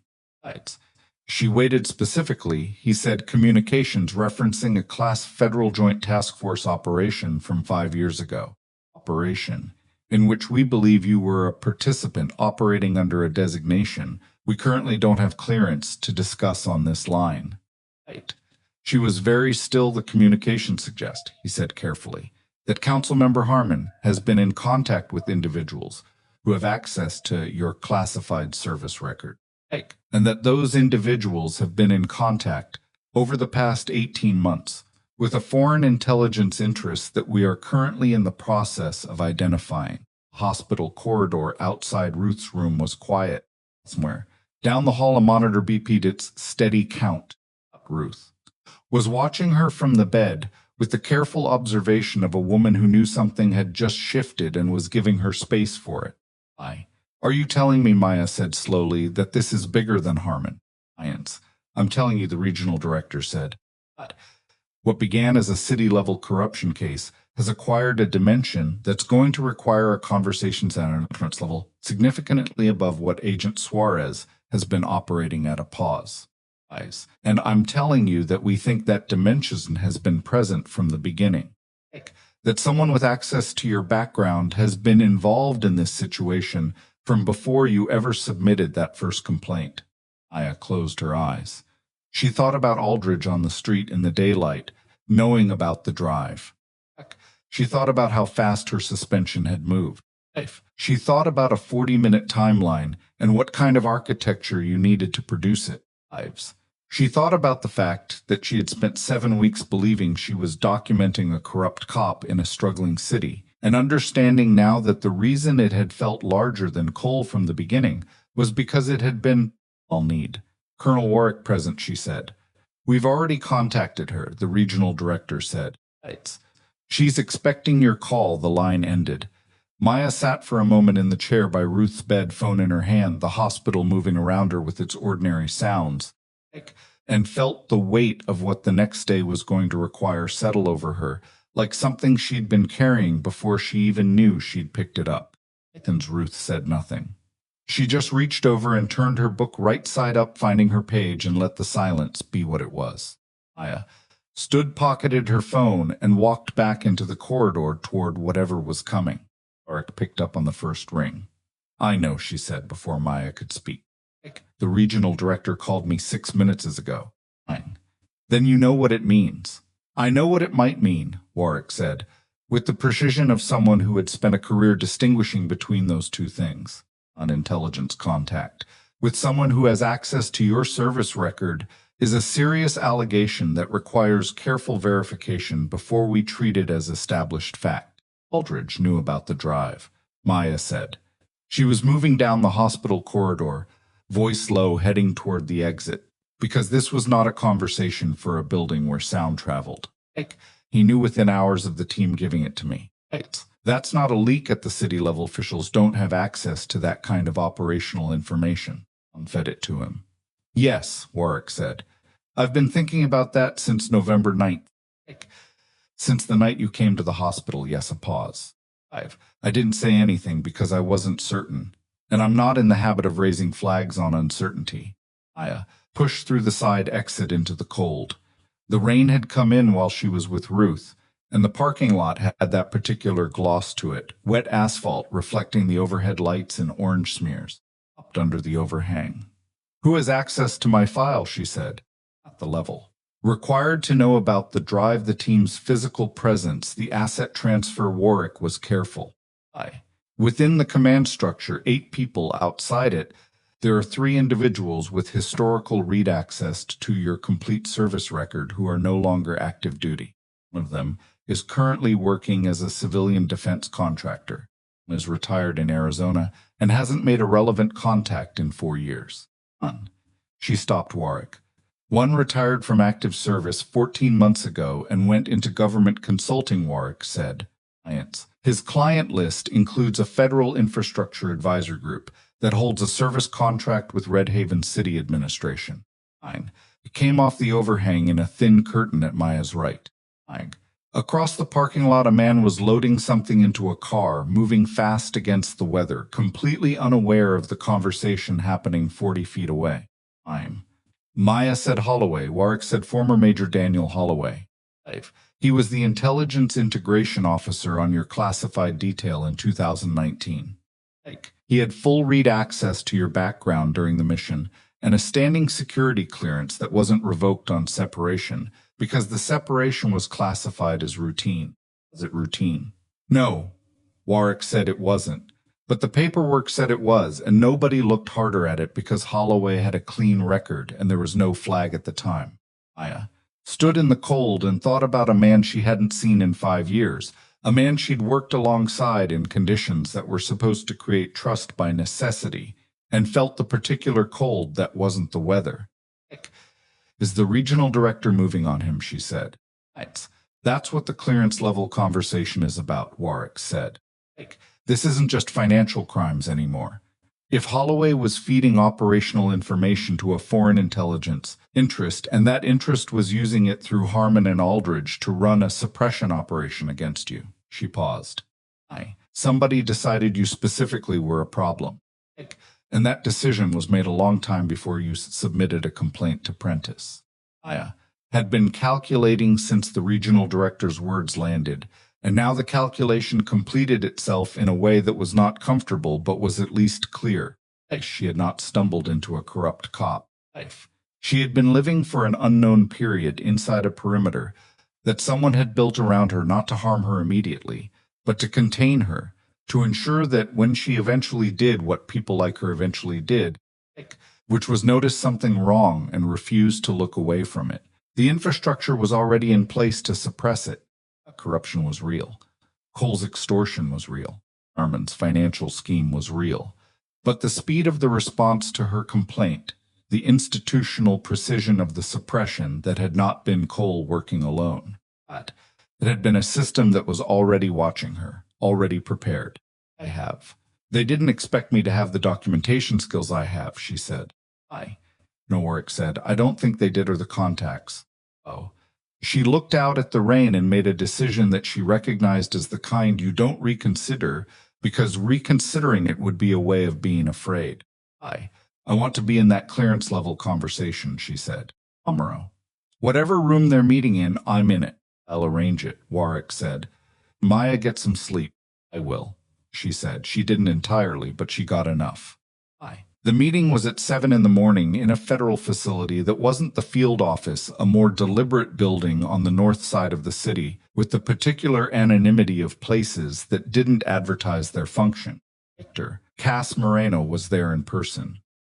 A compact woman in her early 60s, with reading glasses on a chain and the specific air of someone who had been doing this work for long enough that nothing surprised her, but she had not, on account of that, stopped caring about it. Eric was there. Suarez was there, slightly outside his jurisdiction, but present because he'd built the original case, and Moreno had decided the continuity mattered. Farida sat at the table's corner with her briefcase and her reading glasses and the expression she wore when she was absorbing information and deciding which pieces required her active intervention. Arno set out what they had on Holloway in 40 minutes. The foreign intelligence interest was a network operating through a commercial front, a logistics company with offices in 3 countries that had been acquiring access to retired or separated U.S. military personnel with specialized backgrounds for approximately 6 years. Their method was not dramatic. They didn't approach people with money or ideology. They approached them through legitimate-seeming consulting contracts, built relationships over time, and extracted information through channels that looked like normal professional communication, until you mapped the pattern of what information moved and when Holloway had been in contact with the network for 3 years. The contact had started as a consulting arrangement that was probably legitimate, and had become something else gradually enough that Holloway might have been. Moreno used the word might with deliberate care, only partially aware of what he'd moved into.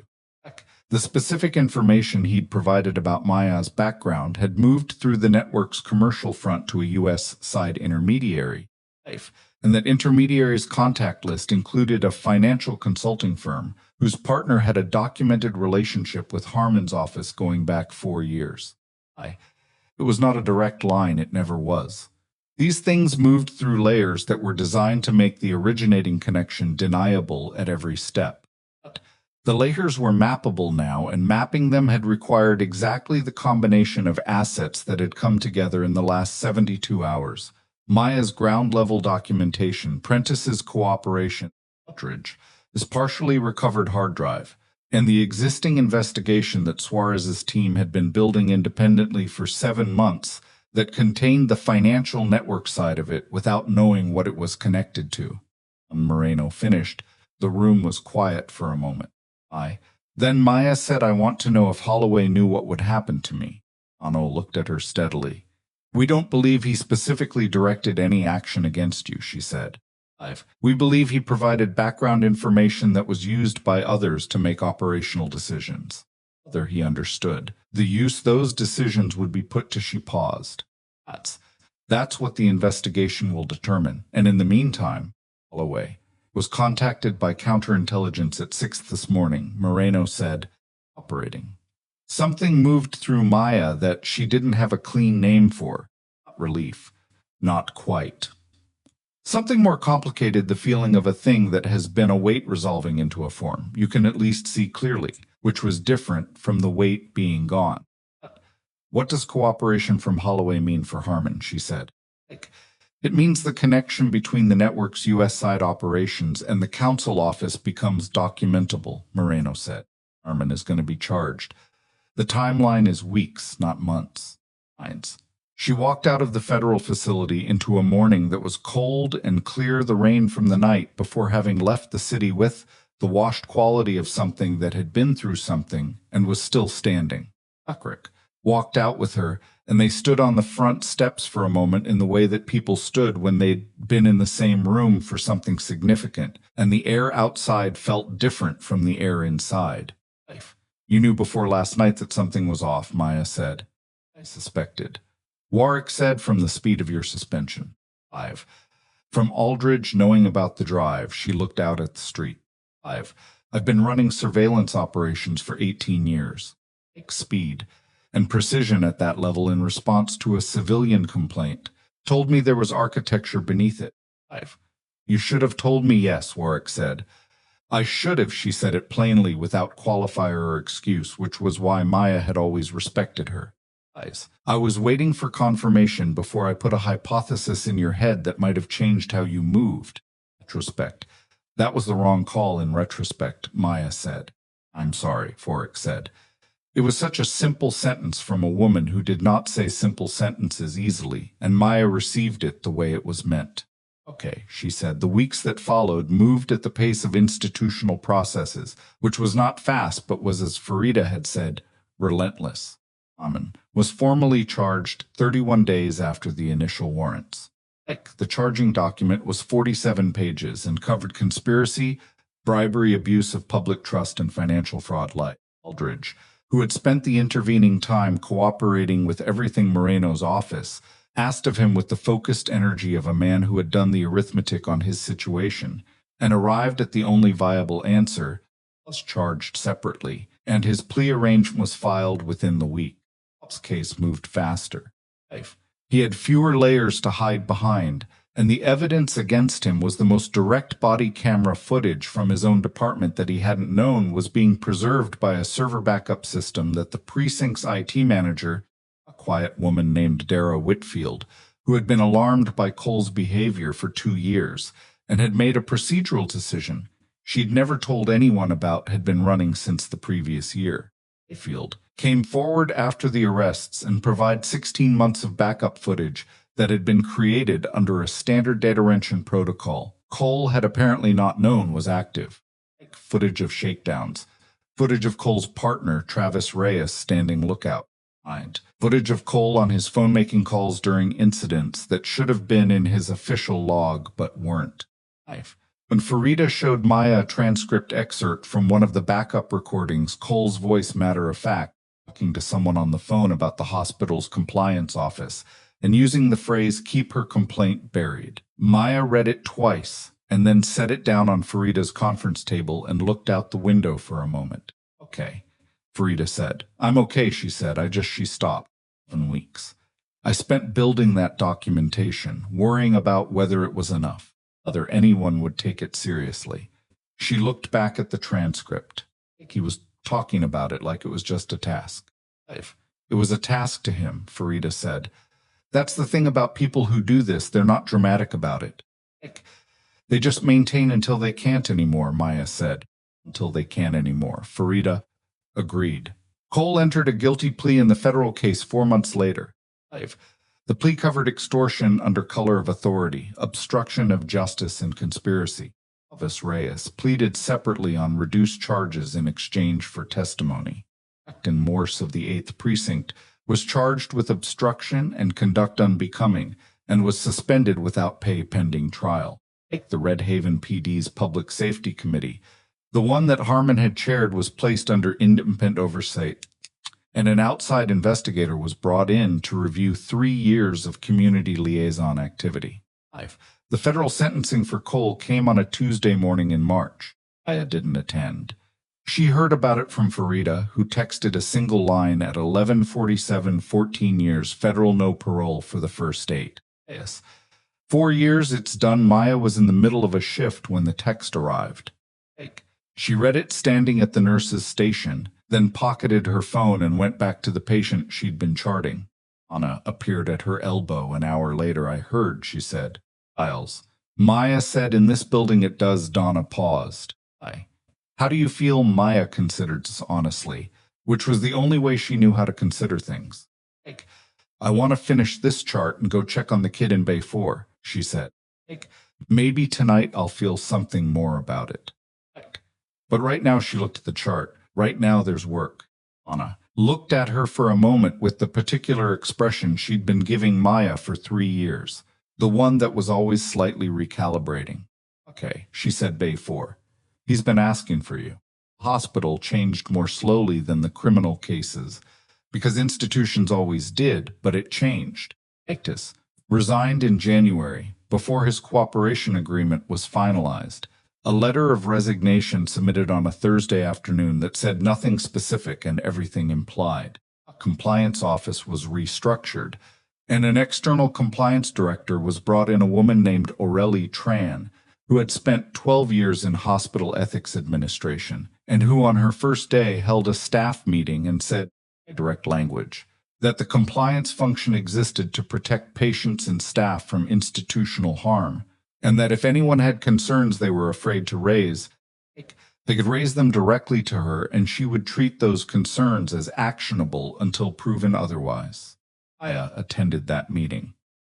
She stood at the back of the conference room and listened to Aurelie Tran speak, and felt something in the institutional air of the building shift in a way that was small but real. The kind of shift that didn't make the news, but that the people died.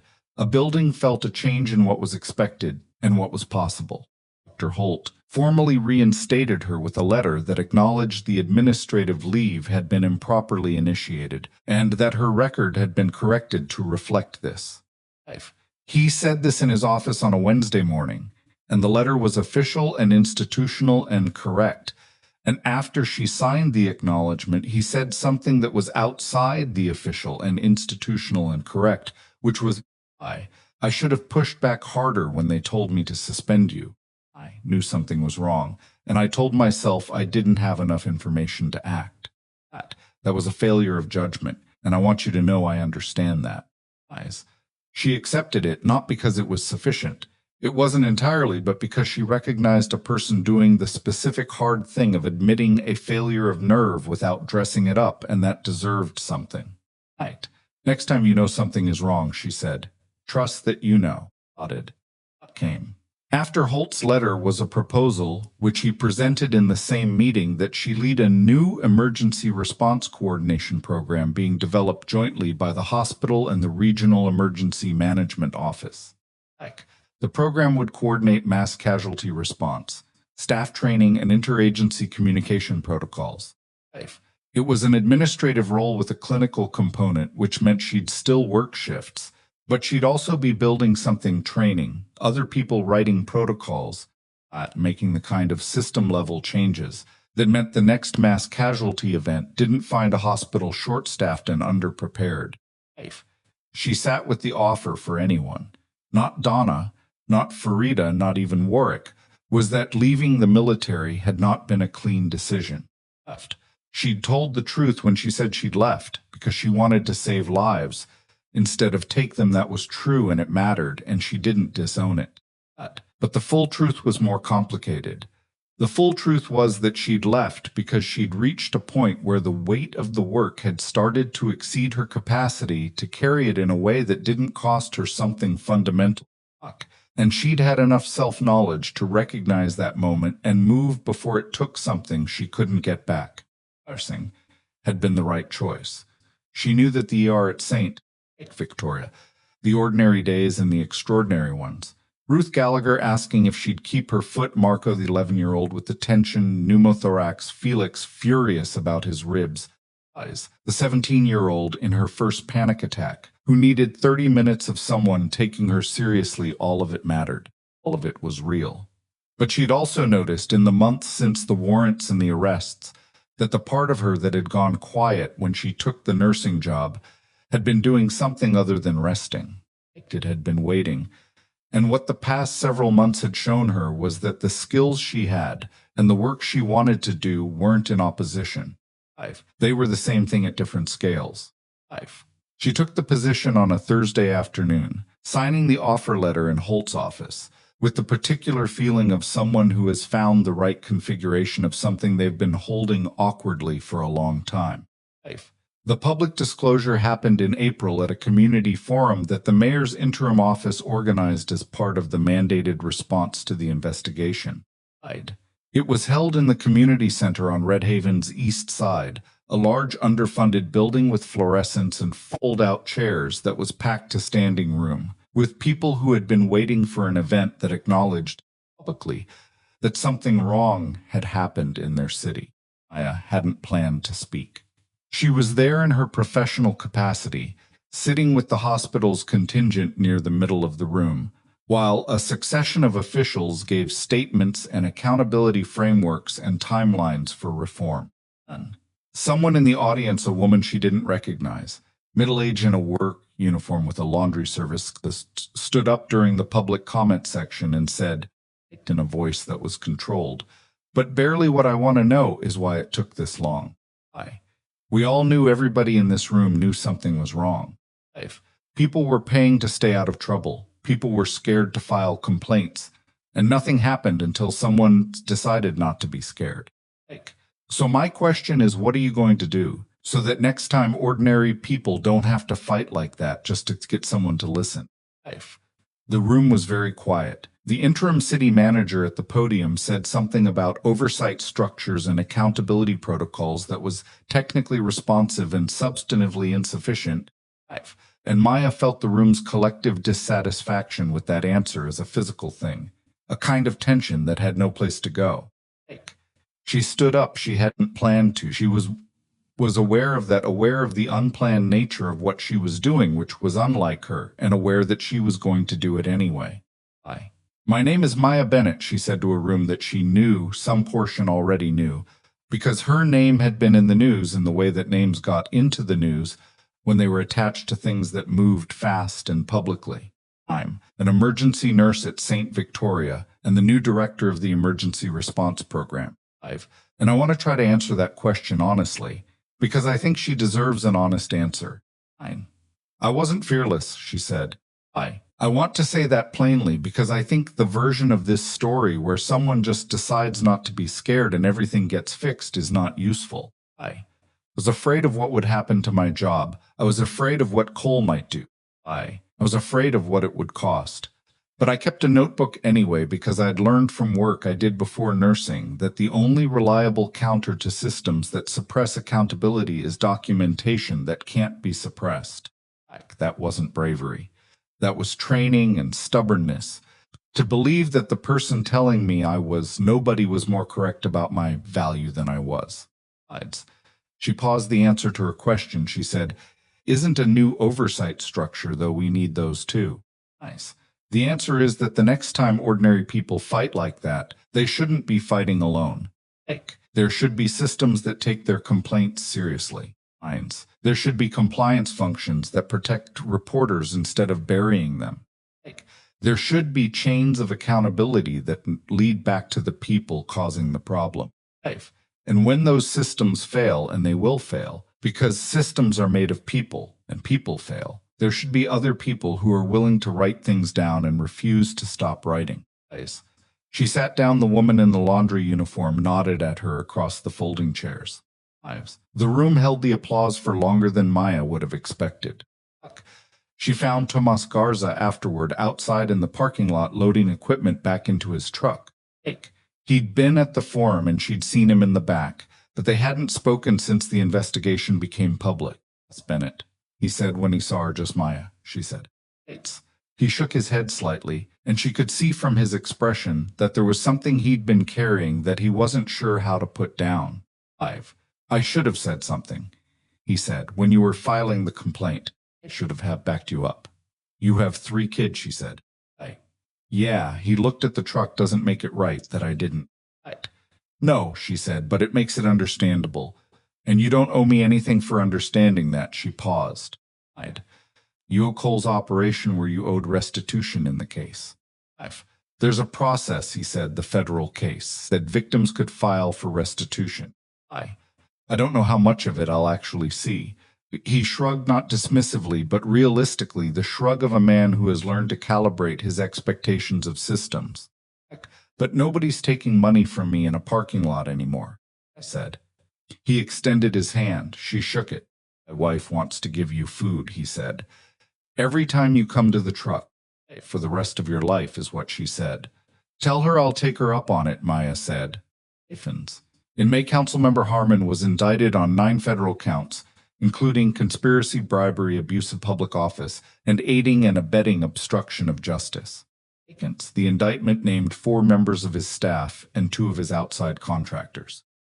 The charging document made specific reference to the financial network's connection to the foreign intelligence interest that Moreno's division had been mapping, which meant that this was not going to stay at the city level.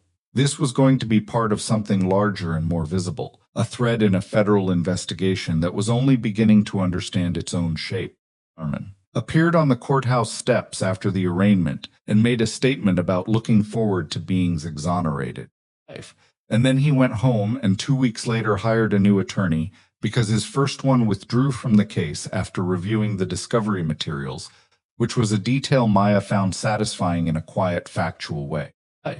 The sentencing for the financial crimes charges came 8 months later, and Maya was not in the courtroom for that either. Because she had a shift, and because she'd discovered that she didn't need to watch the machinery of consequence execute in person to know it had executed. What mattered was that it had Harmon received 12 years. The network's U.S.-size intermediary received 7. The conspiracy charges were the ones that mattered most for the foreign intelligence dimension, and those were going to be in the federal record for the rest of Harmon's life and anyone else's who had been part of it. Holloway's case was classified, and Maya was not given access to its resolution, which she understood. She had been told by Warwick in a conversation that happened in the dry cleaners building on Ford Street one last time. Before Warwick's team stood down and returned to whatever they'd been doing before Red Haven, that the outcome of Holloway's cooperation had produced information that was being used at levels she didn't need to know the details of. "That enough for you?" Warwick had asked. Maya had thought about it, honestly. "I needed him to be found," she said. "I needed it to be on the record that it happened. I don't need to know the specifics of what happens after that." "Good," Warwick said, "because that's what you're going to get." Before they ended, standing at the door of the apartment above the dry cleaner for the last time, Warwick said something she hadn't said in all the time they'd known each other, hadn't said when Maya was active duty, hadn't said during any of the missions or the debrief sessions, or the moment when Maya had told her she was leaving. "The work you did here," she said. "Not the classified work. Yes. The notebook and the filing and the staying when they tried to push you out." She paused. "It's the hardest kind of work, Maya. Most people who can do what you can do don't choose to do this kind of thing. Nothing's you did. It needed doing," Maya said. "A lot of things need doing," Warwick said. People still don't do them." They looked at each other for a moment, in the way that people who have known each other through things look at each other. "Take care of yourself," Warwick said. "You too," Maya said. The summer in Red Haven was hotter than the year before, which the city's maintenance crews handled in their usual way, which was to say imperfectly but with effort. At St. Victoria had a new HVAC system in the East Wing, funded through a state grant that the new city administration had actually applied for, a novelty, And the overnight vending machine had been repaired and then broken again, and then repaired by a tech named Howie, who'd done it on his own time because the machine stocked the peanut butter crackers. And he was tired of walking to the lobby. Maya worked her shifts and built her program and trained 6 nurses in mass casualty response protocols and argued with the regional emergency management office about radio frequency allocation, which she won. Lost a patient on a Wednesday afternoon that she'd been sure she could pull through. A 31-year-old named Patrick with a ruptured aortic aneurysm who had come in too late for there to be anything she could have done differently. Sat in the break room afterward for 12 minutes with bad coffee and the specific weight of that kind of loss, and then went back to work. She had dinner with Farida on the first Thursday of every month, which had started as a professional necessity and become something else. The kind of friendship that forms in the particular conditions of having been through something together and having found the other person consistently worth knowing. She had breakfast twice a week at the counter of a diner on Calloway Street, 2 blocks from her apartment where the coffee was reliable, and the owner, a man named Sol, had figured out approximately 3 months in that she was a person who wanted the coffee in the newspaper and not a great deal of conversation, and had respected this completely, which was its own form of consideration. She ran in the mornings because she enjoyed it particularly, but because her body had been built for a level of physical maintenance that nursing shifts alone didn't sustain. And running was straightforward and honest, and asked nothing of her except the effort. She was running on a Tuesday morning in August when she understood something that she'd been circling for months without quite landing on. She'd left the military because she'd needed to stop being a weapon and become something else. She thought that meant leaving behind the skills and the training and the particular way she moved through the world, the calibrated attention, the contingency thinking, the capacity to stay functional under pressure that most people found unbearable. She thought being a nurse was a different thing, a smaller thing, a quieter thing. But it wasn't smaller. It was the same thing at a different scale and in a different register. And the past several months had shown her that the skills she'd thought she was leaving behind were actually part of what had allowed her to see what nobody else was seeing. Document what nobody else was documenting. To stay in the building when Cole told her to leave, and to keep writing in the notebook when every institutional signal told her it wasn't going to matter. She hadn't left her past behind when she put on the scrubs. She'd integrated it, and the integration was not perfect. She was not perfect. She was a person who sometimes forgot to eat lunch and occasionally sent emails at 2 in the morning that she should have waited until morning to send. Who'd carried a form of low-level alertness for so long that completely relaxing felt structurally unfamiliar, who was still learning how to let people in far enough to matter without bracing for the weight of that mattering. But she was here. She was in Red Haven, in a city that was imperfect and struggling and changing, and she was doing work that was real, and her name was on a door in a hospital that had tried to put her out of it. And the people who had called her nobody were in federal facilities learning the very specific lesson of what it cost to underestimate the wrong person. She turned the corner back onto Calloway and slowed to a walk, breathing even the morning moving around her. She was going to be late to her own program's first training session if she didn't get moving, which she couldn't afford because she was the one running it, and it was hard to set a professional standard by walking in after the people you were supposed to be leading. She pushed through the door of her building, took the stairs 2 at a time, showered in 7 minutes, and was out the door in 14. She was halfway down Calloway when she passed Tomas Garza's truck. It wasn't his usual location. He'd expanded to 2 stops since the spring, and he was still setting up, moving the way people moved in the early part of a day when the day hasn't gotten difficult yet. Gave her a nod that meant more than a nod. She nodded back and kept moving. The hospital was 3 blocks. The morning was August and warm. The street was full of people going somewhere, the whole ordinary machinery of a city that had been through something and was still going imperfectly and necessarily the way cities did. Maya Bennett. walked into St. Victoria Medical Center at 7:49:11 for her training session began, with her badge on her notebook in her jacket pocket, and the particular quality of attention she'd been carrying all her life, the kind that noticed what other people looked past, that wrote things down when writing felt pointless, that refused to agree that the people calling her nobody were the ones who got to decide. She had been underestimated by people with power and position and institutional protection, and the quiet assumption that someone like her could be managed into silence.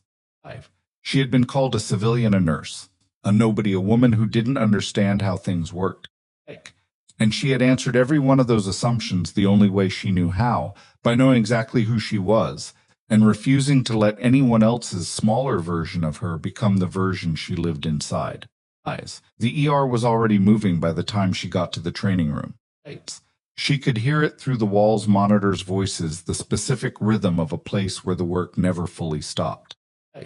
She set down her bag, uncapped her marker, and wrote the training session's first principle on the whiteboard in clear, direct letters. You are not a bystander. You are a first responder. Act accordingly. Then she looked at the 6 nurses waiting at the table and said, "Okay, let's start."